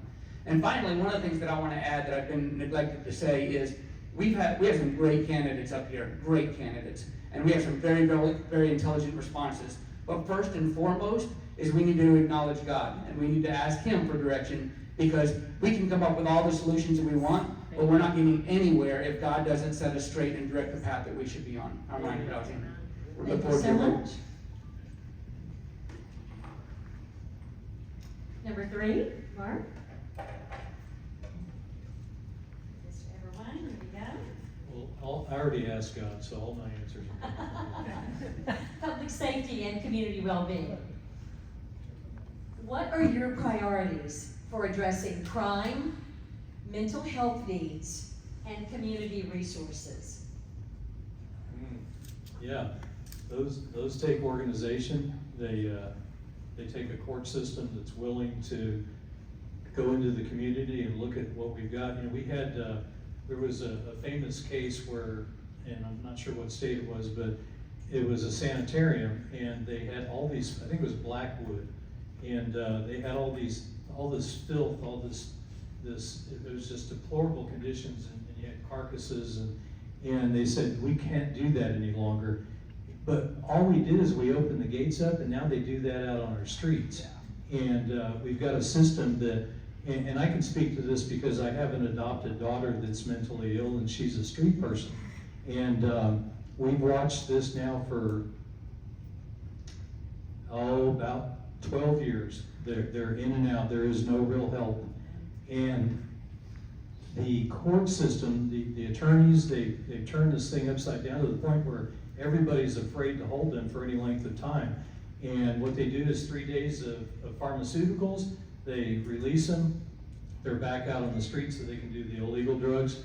And I certainly have insight on how that works, and I would have focus on that. We absolutely, I mean, for crying out loud, these methadone things where we give them the needles and give them the dope so they can keep doing what they're doing. What are we doing to our kids? And it starts in the schools. I'm gonna go back to the schools. What we do is we take that 5-year-old, 6-year-old, he's been running around like crazy, we stick him in a classroom, the teacher goes to the blackboard, and now he's got to sit still, and as soon as he starts squirming, they send him to the counselor, they say he's got ADHD, they start pumping him full of pharmaceuticals, and that's the gateway to those illegal drugs, period. Thank you very much. Number 1, Jay Furman.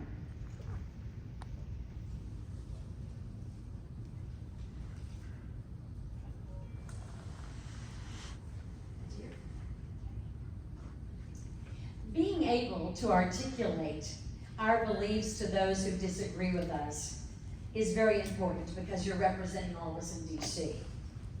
What would you tell someone who believes that the fall of Roe v. Wade kills women or that have ectopic pregnancies or miscarriages? Well, I don't think kindness comes before life. I think the abortion history we have is a blight on our nation to rival genocides elsewhere. I think we get it wrong from the start. Every life is precious and at conception. And God made that life.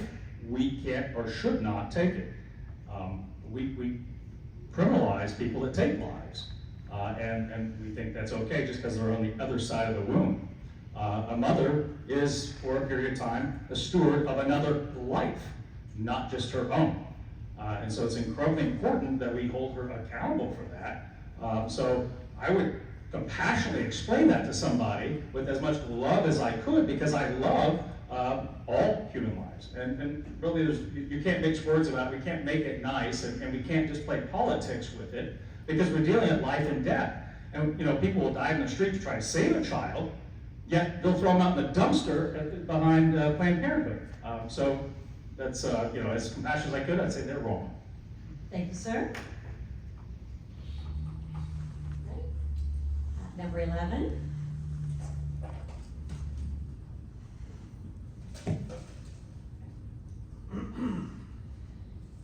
Carlos, here we go.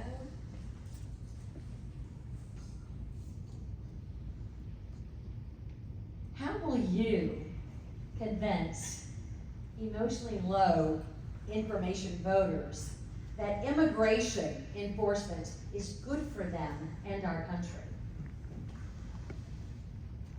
So, surprisingly, I have to convince a lot of my own family almost every single day about this. I believe immigration needs to be a top priority for our country. If you don't know, I've been endorsed by the National Border Patrol Council, and so they understand that I'm going to be their biggest advocate when it comes to making sure that they have everything they need to keep our country secure. It wasn't that long ago where millions of people were allowed to pour into our country illegally during the Biden years. And the sad reality is we don't know who they are, we don't know where they came from, and we don't know what their intentions are. And that puts American lives at risk. And so I'm going to make sure that I continue to advocate for a strong border, making sure that we end any sort of remnants of catch and release, continue to finish building our wall, and you can rest assured that I'm going to do everything in my power to make sure I relay that to all of my constituents on how important border security is to our national security. Thank you very much. Number 9.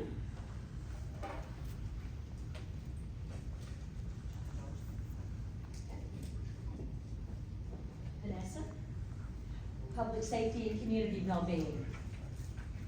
How will you work with local governments to improve emergency response and disaster preparedness?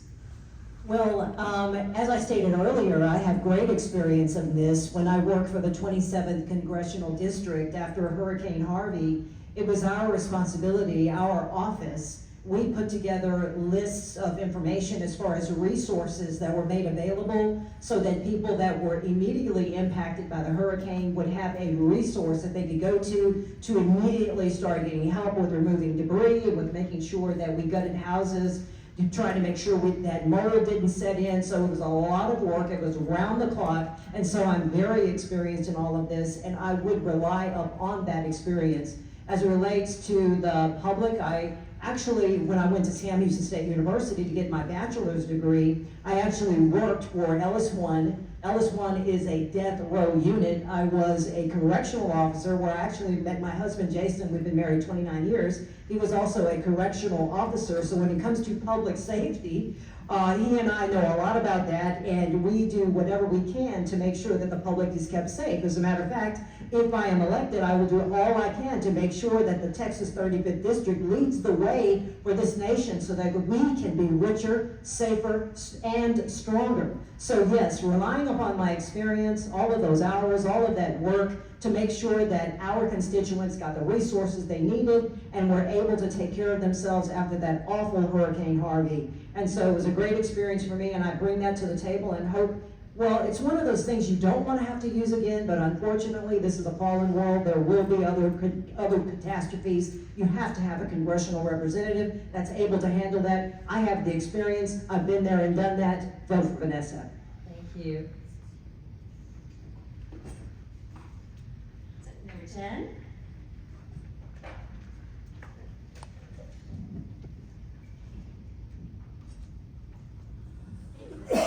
Candidate vision. What motivates you to run for Congress at this moment? Well, first of all, I think there's a great opportunity, especially here in San Antonio, to use the Hispanic vote to really create a massive, bigger majority for the Republicans, not only in Texas, but also nationwide. I think you need to have someone that sees a forest for the trees on that. Right now, we don't have a lot of young, male, Hispanic voices. We've got the Mayra Flores-es of the world, but we do not have young male Hispanics. And speaking of people that were left out, when that felt very disillusioned, that helped vote Trump in, that was young Hispanics, that's Hispanic males. We have almost zero representation of that in the National Congress that aren't Republicans, right? We want to make sure we get that fixed. Second of all, I'm an American son. I think we look at the Marco Rubios of the world, the Fernando Mendozas of the world, and we see American sons. I want more American sons. There's a whole city of them out here, and they just need to hear the good news that in this country, the greatest country in the world, they can start a business, they can provide for their families, they can hold true to American core conservative values that are part of their culture, and that is the banner I'm willing to carry. I'm willing to carry that banner and be the fight. I'm not Jesus. Jesus is the only one that's never going to let somebody down. But at least I can point people to the way, and I can go out and talk to the schools or having those conversations with the young men and say, hey, also in this America, you also can be an American son. I'm here to fight for that. I see the vision for that for the future and can't wait to be that person in Washington, D.C. Thank you. Number 6. So here we go. Redistricting and representation. What do you see as the most urgent need for the district's urban, suburban, and rural communities? Coming together and seeing exactly what our needs are and seeing what the community needs. And we've got an area that's different. We've got the city of south side of San Antonio, and they're Hispanic, and the Hispanics work well together. I work with a lot of Hispanics that have started with a small business, and they know what the opportunity in the United States is. And so they grow and they build their business and they're very successful. Then we've got farmers and ranchers that I was a helper for a father-in-law, 18 years on a ranch and farming, and then I owned 2 ranches. So I see the needs in all the area, but we need to see what the issues are that they need. We got to ask questions. We've got to talk to everybody. We can't just think that we know it all, because we don't. But we need to, every time we get an opportunity, what is your needs? What can I help you with? What do we need to do to make things better? Because there's opportunities out there for everybody. We're in the greatest country. This country was built on hustle and guts and getting after it and freedom and God. And that's why this country is great. And that's why everybody wants to come here. And we've got the opportunity. The farmers need help, the ranchers need help. We're 70% of the cattle that we need in production. So we need to know what they need to get it better. We need to know what the farmers need on insurance to protect if they don't get the crop. And then we need to see what the city, the south side of San Antonio, to bring growth there, to bring manufacturing, to bring jobs there. But we just gotta ask questions, and we gotta believe that we can help, and we gotta put 110% effort in, and that's what I do with everything I do. Thank you very much. All right, you guys, here we go. Here, since we've all answered 4 questions, which we're so appreciative of. You've all done a fantastic job. I will draw now for who goes in line to do their 2-minute closing, okay? Number 10.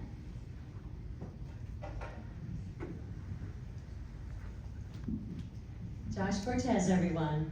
All right, well, thank you all so much for coming out tonight and bearing with us through all these questions. Well, I just want to go through real fast the fact we already talked about tonight. On my side, what we're doing is we're working off of our experience, working off the access we already have to people not only in Washington, D.C., but also locally here at the State House and with the county commissioners all the way down to our local school board superintendents and our city councilmen. And then we have the awareness. I'm from here. It's funny because I used to have to drive T-posts as punishment out on the ranch, and now I have to do it as my daily job. So this is what I do. This is something I'm used to. And working hard is something that our family and true Texans that have been here for a long time know what to do. This is our home. These are my people. Quick background too, also just want to let you know on a few other things is right now I have the most endorsements from state organizational groups. We have the 7 out of 7 from True Texas, project, which was great. Also have Texans for Strong Borders, Texans Protecting Children, Young Republicans of Texas, Young Republicans of San Antonio, Young Conservatives of Texas, and Latinos for America First. We really are being able to grab a lot of that grassroots momentum, and also at the same time, being able to get out and talk to people what matters to them. Because I'm also from the local area, people are comfortable to talk to me on one side about issues pertaining to the Hispanic community, but also at the same time, coming from the ranching and farming background, can talk to the ranchers and farmers about cattle cycles and water tables. These are things that we also need to make sure we get ahead of. And lastly, I'm not going to take all 2 minutes of it. Like I mentioned earlier, I want to encourage and be one of the people that's able to championship what can be done in this America, this administration that we only have 2 years left of. We don't have a guarantee after the next 2 years that we're going to have a Republican in Congress or a Republican as president. We want to make sure we have that.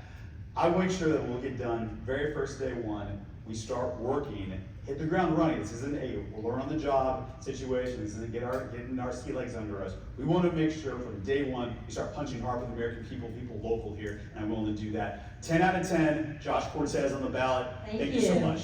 Thank you so much. All right, number 5. Rod Lynch. God has blessed my life. Since I was 5 years old, I wanted to be a pilot. And even growing up on welfare, I never thought that it would happen. But, again, he showed me the path, and I followed it. And I did it because I wanted to travel the world and see other cultures. And that was an amazing thing, but what was more amazing is meeting people as you travel the world. And I want to say that America has the nicest, most kind people in the world. Italy comes in a close second, but Americans are blessed with being the best people in the world. The other thing is you get to meet people and talk to people. And that's what I think I enjoyed the most. And God has also kind of compelled me to be a lifelong learner and researcher. God's taught me how to do research. And it taught me how to solve problems. And I would talk to people in America about my problems, and it didn't matter if they were left or right. Even blue-haired girls love my ideas, my solutions to America's problems. That's why I wrote my books. And what I ask is that all of you can go to my website, download them for free. I don't ask for anything. I'm not looking for money. I don't accept donations. But the ideas are out there. We can solve America's problems if we can ever get politicians to listen to us. And running for Congress four times now, what I've learned, the hardest thing to do is get a politician to listen to you, both parties, okay? We can solve America's problems if we work together, grassroots, left and right. The solutions are out there. I ask that you share my ideas with everybody. I write in my book that any politician can use them as their own. I don't care, okay? All I ask is that they talk to me so that we do it the right way. Thank you. Thank you. Amen. Number 4. Larry, advise. Well, I have a story, like with immigration, I have a problem with immigration. ICE needs to be supported, but we need to have a process, a venting process. My grandfather, he walked across an Eagle Pass in 1913. He was 13 years old. My grandmother, she was Guzman, Sophia Guzman. Her father owned the avocado ranch in Guadalajara, and my grandfather worked for him, and they fell in love. They would not let them marry.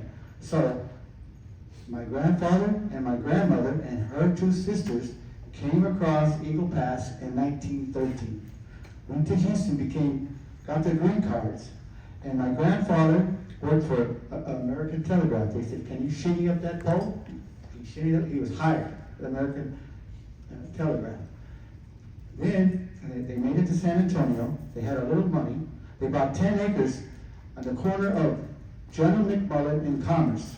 It was called Las Colonials back then. They built this neighborhood. My grandfather hooked up with Guadalupe Lumber, and they divided this 10 acres into lots, and they built these homes, and that's where they made their money. They also donated the land to St. Jude's Church on the corner of General McMullen and Commerce. So those are my roots. All my family is Democrats. I have a lot of uncles. My uncle Arthur Celestino, he owned Capital Cement, which is now Ingram Cement, because he's passed away. My uncle Eddie Sanchez owned Sanchez Auto Supply, which is now AutoZone. So I'm being funded, my campaign, by family money, which I'm very proud of. And so I got into this race because I have a family of Democrats, and I said, y'all are Kennedy Democrats. They don't exist no more. And they go, why are you a Republican? You're on the wrong side. No, I'm not. I have my beliefs. This is my journey. I think I could change things, and this is why I'm running. And vote for Larry LaRose, because I have Thank you good much. issues. Thank you. Okay, number 1, Jay Furman.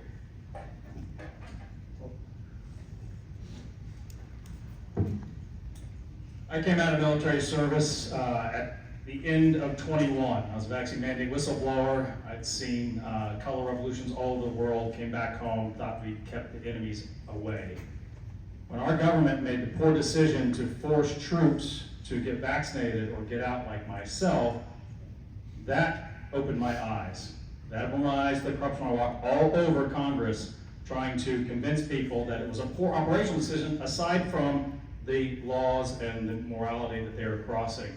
No congressman listened to me. The health lobby is twice as big as the military-industrial complex lobby. That's a problem.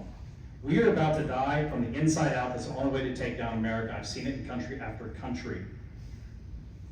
And when you can't, as an active duty commander, bring your petition to Congress as a whistleblower, an official whistleblower, we've got real problems. That explains Minneapolis, that explains the border, that explains the implosion, the mass migration bomb that has happened in our country right now. The most important job right now is to mass deport Biden's illegals. If we don't do that, we have millions of terrorists and criminals here. They're just waiting. In the paradigm of safety we all live under, the first responder response cannot respond to all that in time.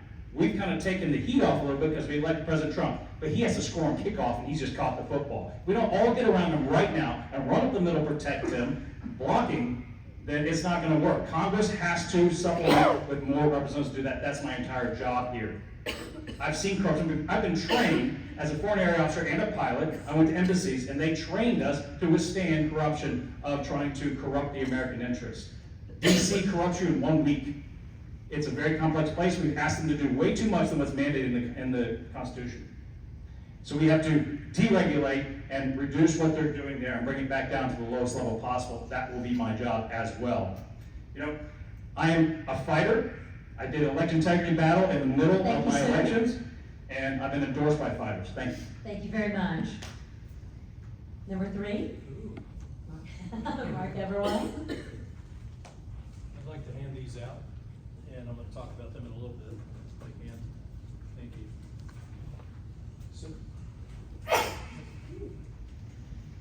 Lots of subjects here. Homes are near and dear to everybody.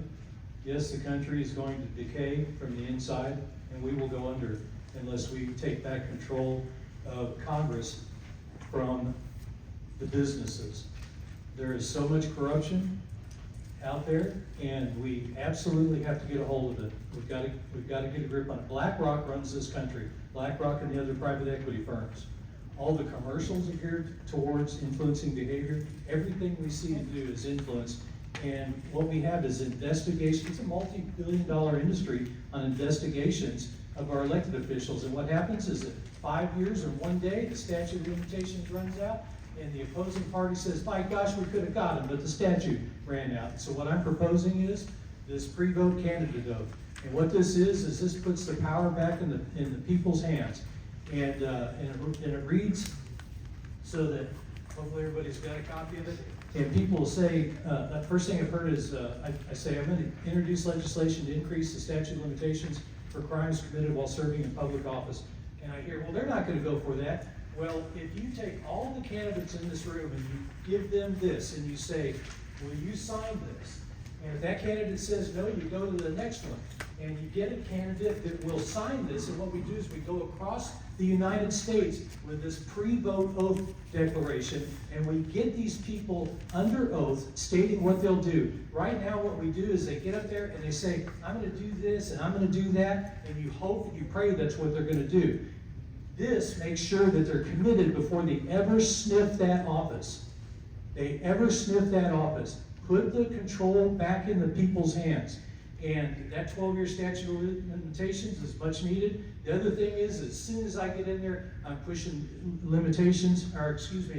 going to remove the statute of limitations for anyone involved in the transgendering of a minor, to include parents, counselors, teachers, hospitals, insurance companies, surgeons, anesthesiologists. So when that child grows up and they learn, they become aware, they learn what's been done to them, they can go after those people's assets in perpetuity. Thank you very much.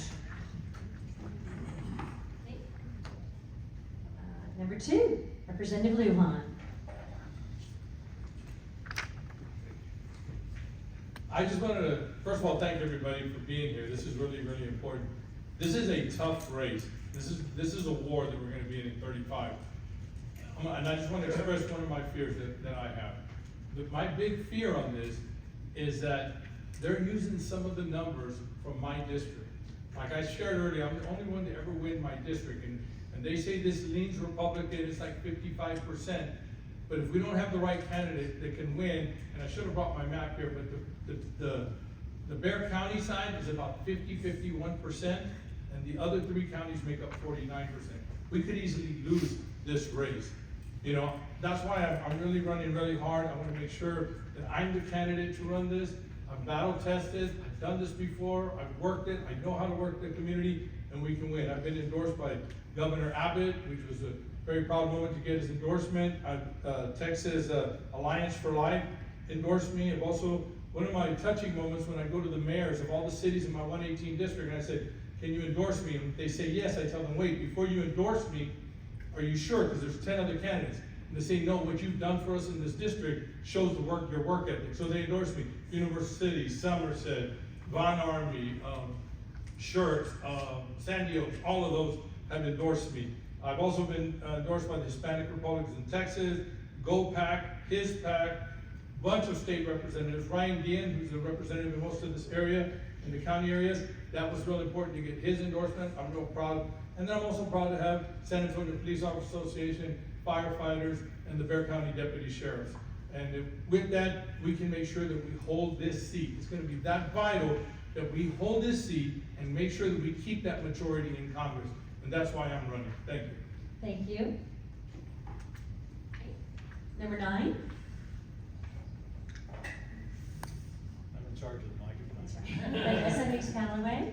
Again, I'm Lieutenant Colonel retired Vanessa Hicks Callaway, and I'm here tonight to humbly ask for your vote. You can go to my website, CallawayForCongress.com, to learn a lot more about me.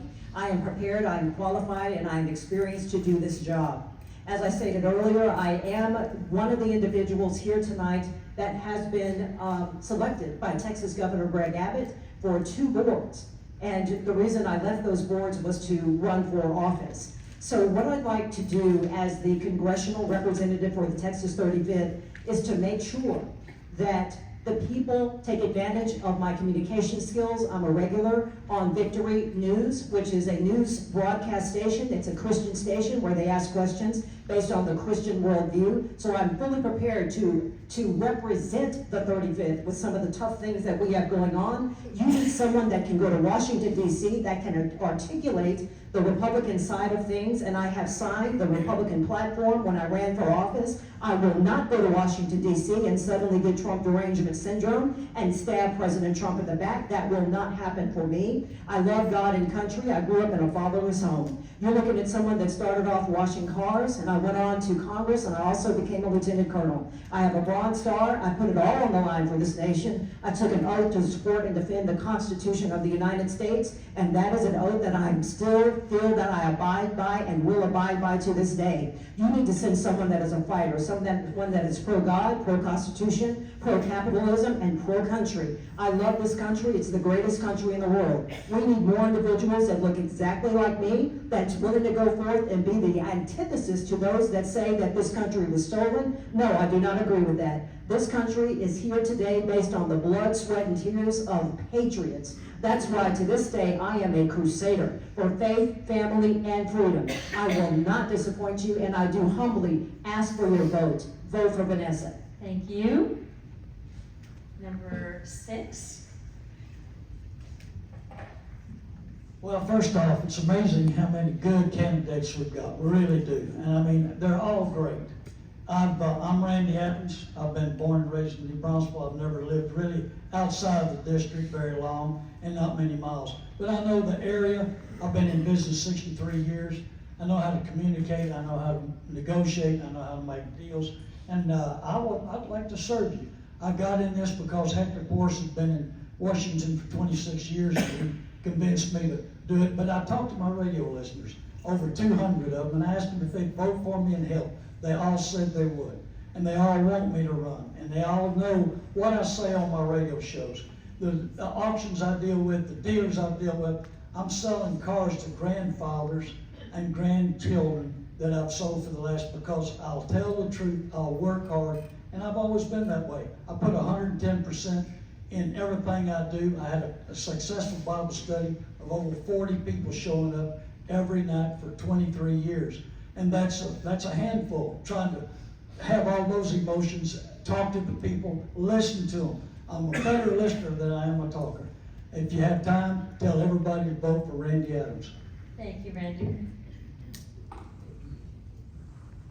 Number 11. Yes, you. Carlos de la Cruz. All right, well, thank you everybody for being here tonight. I do appreciate it. It not only tells me that you care about this community, but you care about this country. And listen, it's been an honor of my life to serve my country for for 20 years. No more than that, okay, let's just put that clear. And it'll be an honor of my life to serve you again in Congress. Now, I have owned a small brick and mortar business here in San Antonio, so I understand the challenges that our local businesses face, whether it's dealing with labor shortages, being overregulated, overtaxed, or just dealing with payroll. I am the only one up here tonight that has been endorsed by the Border Patrol. I'm the only one up here tonight who has been endorsed by several of President Trump's strongest warriors in Congress, to include my sister, Congresswoman Monica de la Cruz, which I just barely got. And I also just got tonight a senator to jump on board our campaign. So really excited about that. But they endorse me because they know that I do not back down.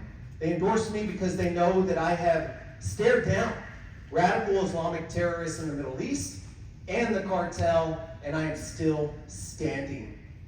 Now listen, President Trump is going to need allies who not only know how to fight, but know how to win.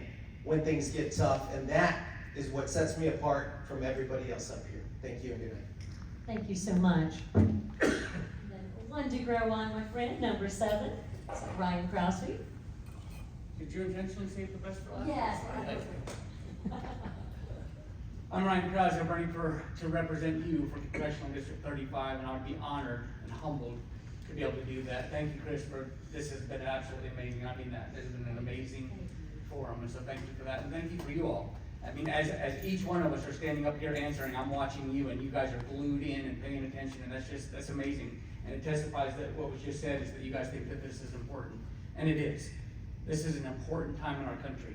We have a president who, thank God for our president. And we have a president who's doing some amazing things, but he's doing a lot of what he's doing by executive order. He needs Congress with a backbone. He needs a Congress that's actually willing to do something. And somebody can correct me if I'm wrong, but I was just sitting here thinking, I think it was Newt Gingrich who was the last House member that actually passed a budget. And that was a few years ago. And so we need a Congress who's actually going to step up and do something, not abdicate our duties, not push it off on something else, or not try to get the next headline. We're going to actually do what's best for this country. Not what's going to get me elected next time, not what's going to get me in the headlines, but what's going to be best for this country. We need a Congress that's going to do that. My wife and I do executive coaching and leadership development. We work with a few companies that you've heard of, like HEB and Chick-fil-A, just small companies. And we get the honor of going and working with foreign governments, which is just a thrill to me, because we get to go into foreign countries, work with foreign governments, and get rid of the unnecessary, corrupt politicians in foreign governments.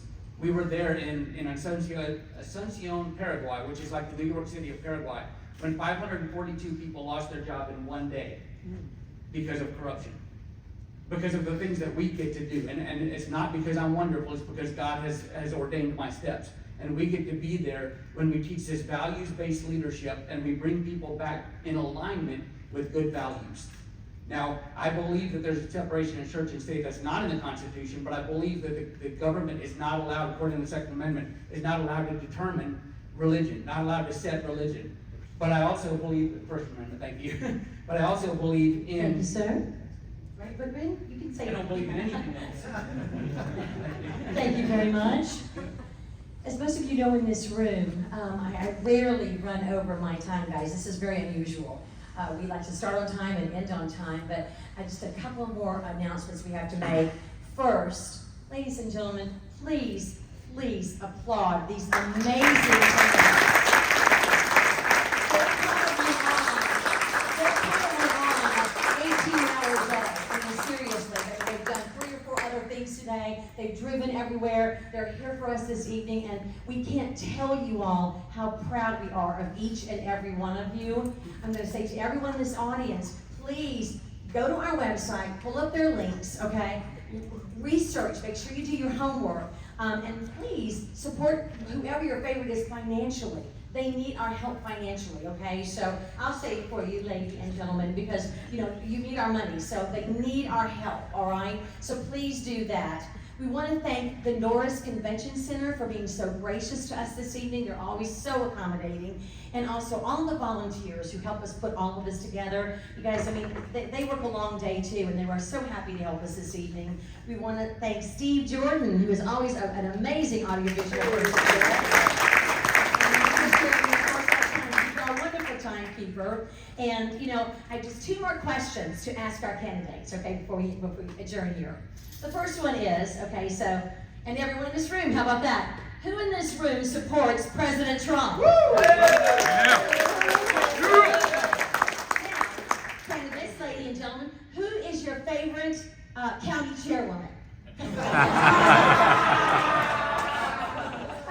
We thank you all so much.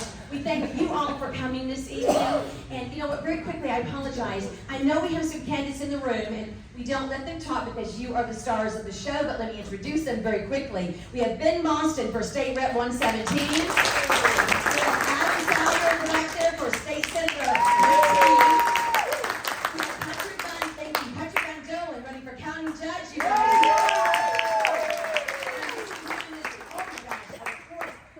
Cardenas is in the back for State Senate 19 as well. Anybody else? Don't leave anybody great night. Get engaged in this election. We need Republicans to vote, okay? So tell your neighbors, tell your friends, tell church, tell work, tell everyone to get out and vote. Thank you all so much and have a great evening.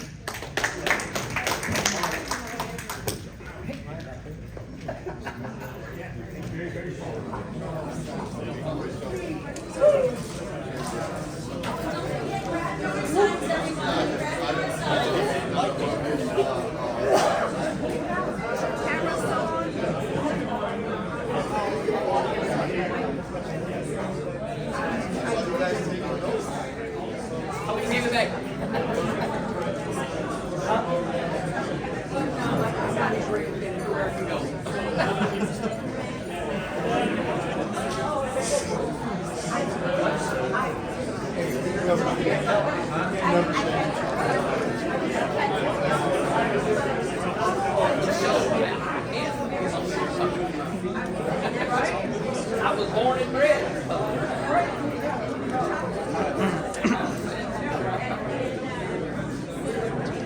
Oh, it changed years. I switched it up. Gary, you look very familiar. Yeah. Doing good? Yeah. You? How did your video turn out? I think it's going to come out good. Hopefully, for the benefit of everybody, all the voters. Yeah, that's what we're doing. Support. I'm the only Republican running for mayor. I know that. Actually, I was there. I volunteered once and I was there when you came in there. So yeah, we do work. All right. Thanks. Hello, how are you? Good to see you. Yeah, I got, they did invite me.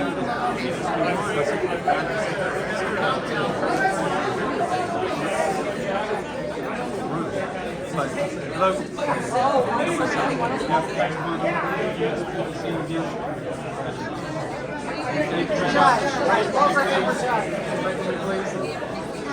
Spread the word.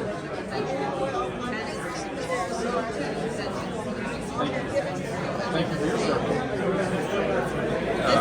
Anyway, nobody knows.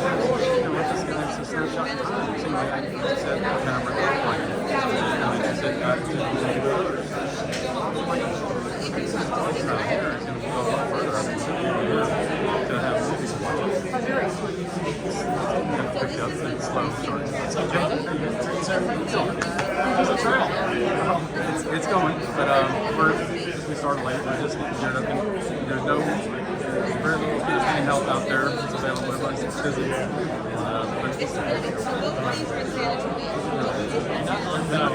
I'm not sure on attacking you. Really? That's already started? So that's a credit to you. You're a threat. Just like when, the devil comes after you. There's a well, I said if you're they're just like y'all said, if they're attacking you, there's got to be something they don't want to make sure I don't get there. So they either eliminate me, cancel me, or they will just dog on me where I look like a crazy. No, you're a credible threat. That's what they're worried about. You see a clear winner today. A real fighter. I think everybody's good. You did good. It's quite a field. It's quite a field. I appreciate your answer on live. That was awesome. You did a great answer on the live. We can visit on that topic. Great answer there.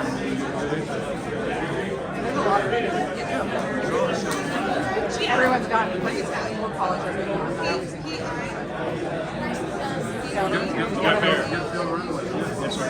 Go ahead, man. Good to see you. Good to see you. Good to see you. Take care of yourself. Yeah, like, so do you need anything? I have a team of people. That's what I do. I have a team of digital. What did you end up doing with Ally? So I sent you the video. So I had a problem with it. It was so simple.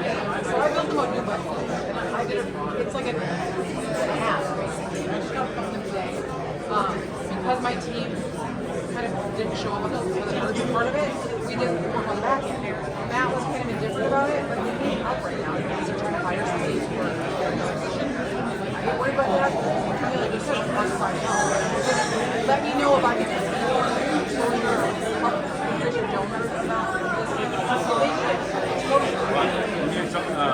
Jim Diesel's who you talked to, so his wife just died of brain cancer, but he talk to him, and Mike, my business partner, is on board as well.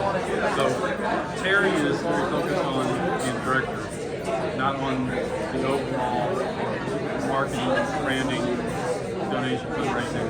He's very good with that. But those two guys can help you. You're still Yeah, I would love. I mean, I'm gonna pick a couple different entities to kind of help brand and pro-life, pro-life. Yeah, I know you're busy. Yeah, text me. We'll get a signature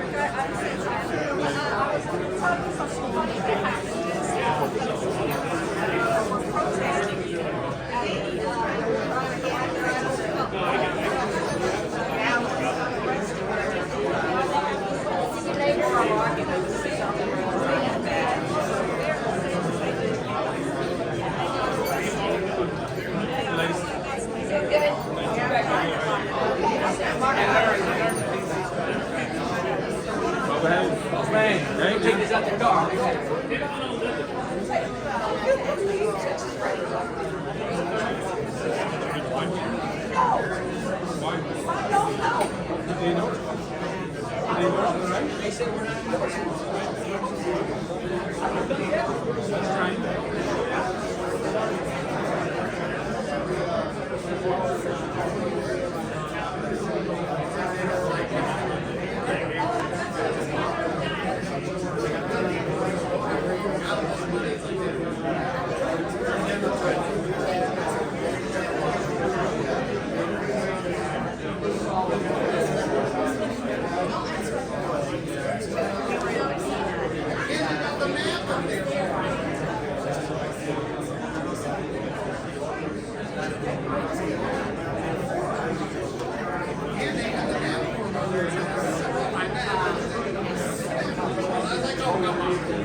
How you doing?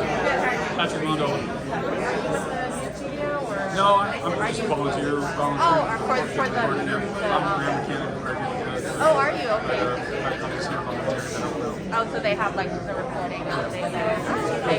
You know, want to be a snap at time, so you can share with everybody. Right. Sure, yeah. They'll be available on their website. I'll pass it through, I give it to them. Got it. It was interesting to hear everyone's, there's a lot of candidates. All this is one seat, right? Not multiple seats. Okay.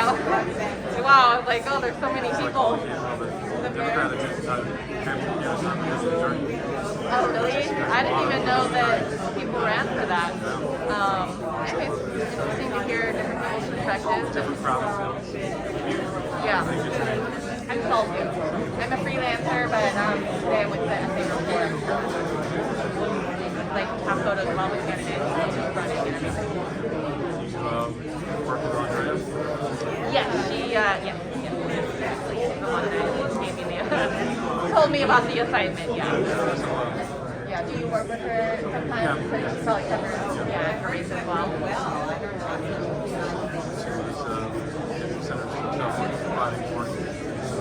Oh, okay. Yeah, I know they interview a lot of the candidates to get their perspectives. As long as we stick to issues, just most important voters. Right. So how long have you been doing this? Well, I've been freelancing for about over 5 years now, but I... How are you? Good, how are you? Sorry, I haven't been able to be with you until March. You guys are great. Well, thank you. Yeah, really nice guy. Yeah, I mean, golly, I mean, I don't know if you guys do. We'll make it a point next time you all go out here. Okay, June 20th. I'll get Jack to tell me. Yeah. June 20th, Saturday, June 20th.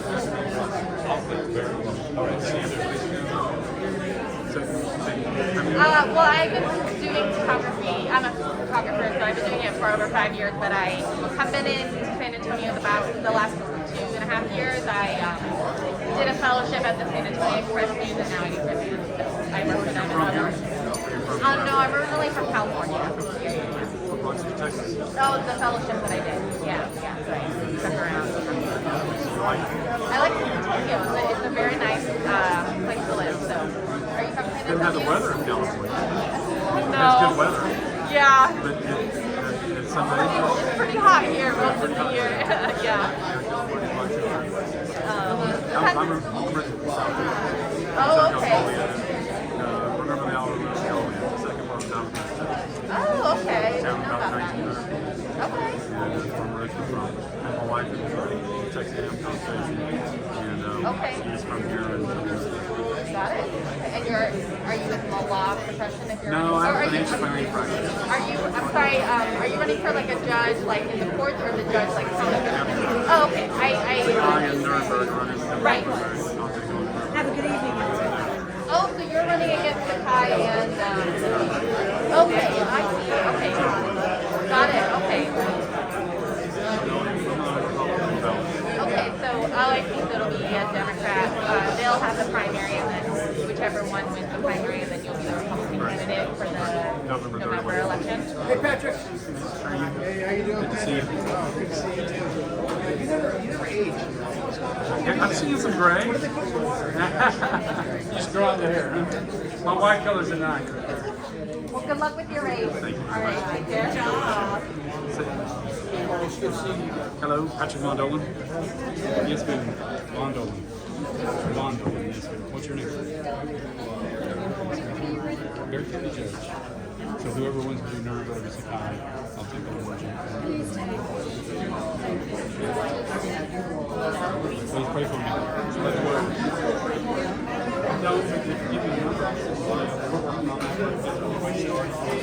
You got all the pictures today? I did, yep. Got one candidate. Excellent. Where can I expect to see something like that?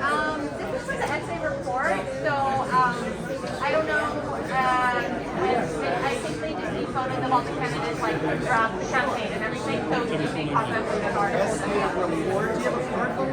I'm a freelancer, but yeah, the SAFAeducates report. They're an online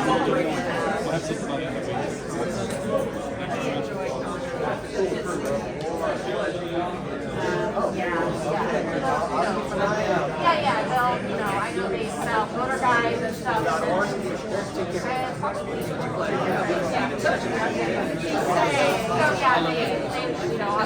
Y'all take care. Tell your buddy that I'm getting the stuff out. I'm going there anyway. Take advantage of my gas. Yeah, good or bad. Well, thank you so much. These 3 young kids. They put me on a board, a panel. It was like, hey, we're about to get here. And I was like, wow, are you serious? I said, okay. God bless you, but I'm still going to fight for it. You can't take that. That's not yours, is it? Okay. Whether you use yours or you're not, I got to use yours or not. I can care less. Hey, good seeing you, brother. Good job up there.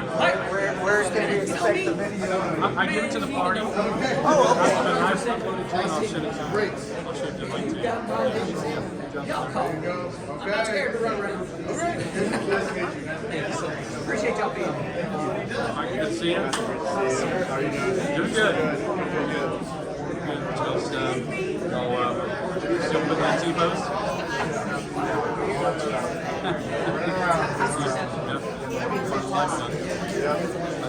I'll send the link to y'all. How are you?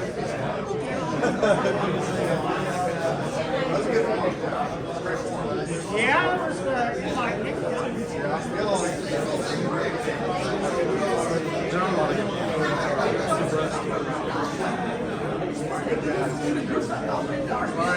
Have a good night. I love you, brother. It's always a blessing.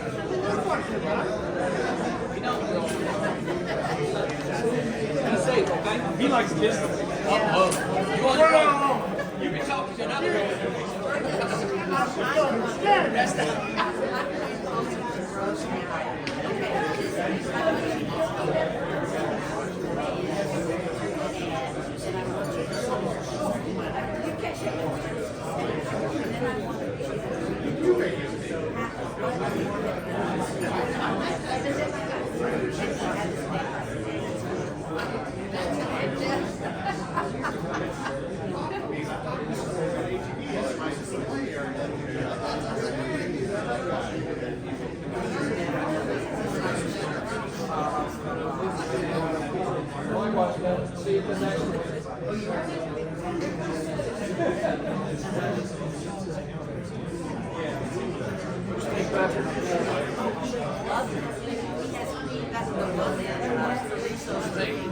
Where he goes to school and he's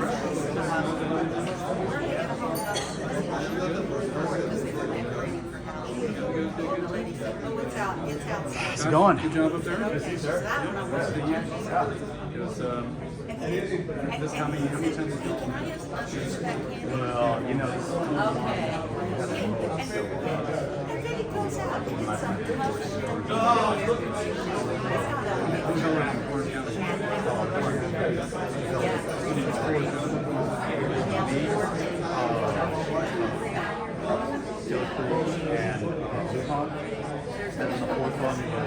Oh, yeah. So it was a pretty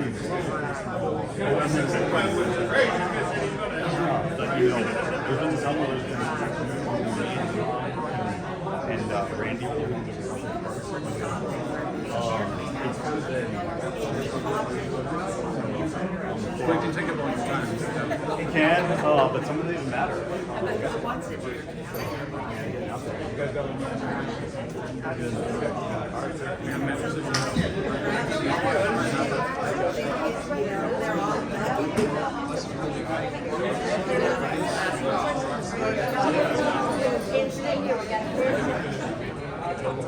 Ron, we don't have to go home, we can stay here. We got Who's sleeping here? Obviously, none of y'all's ever been to a beer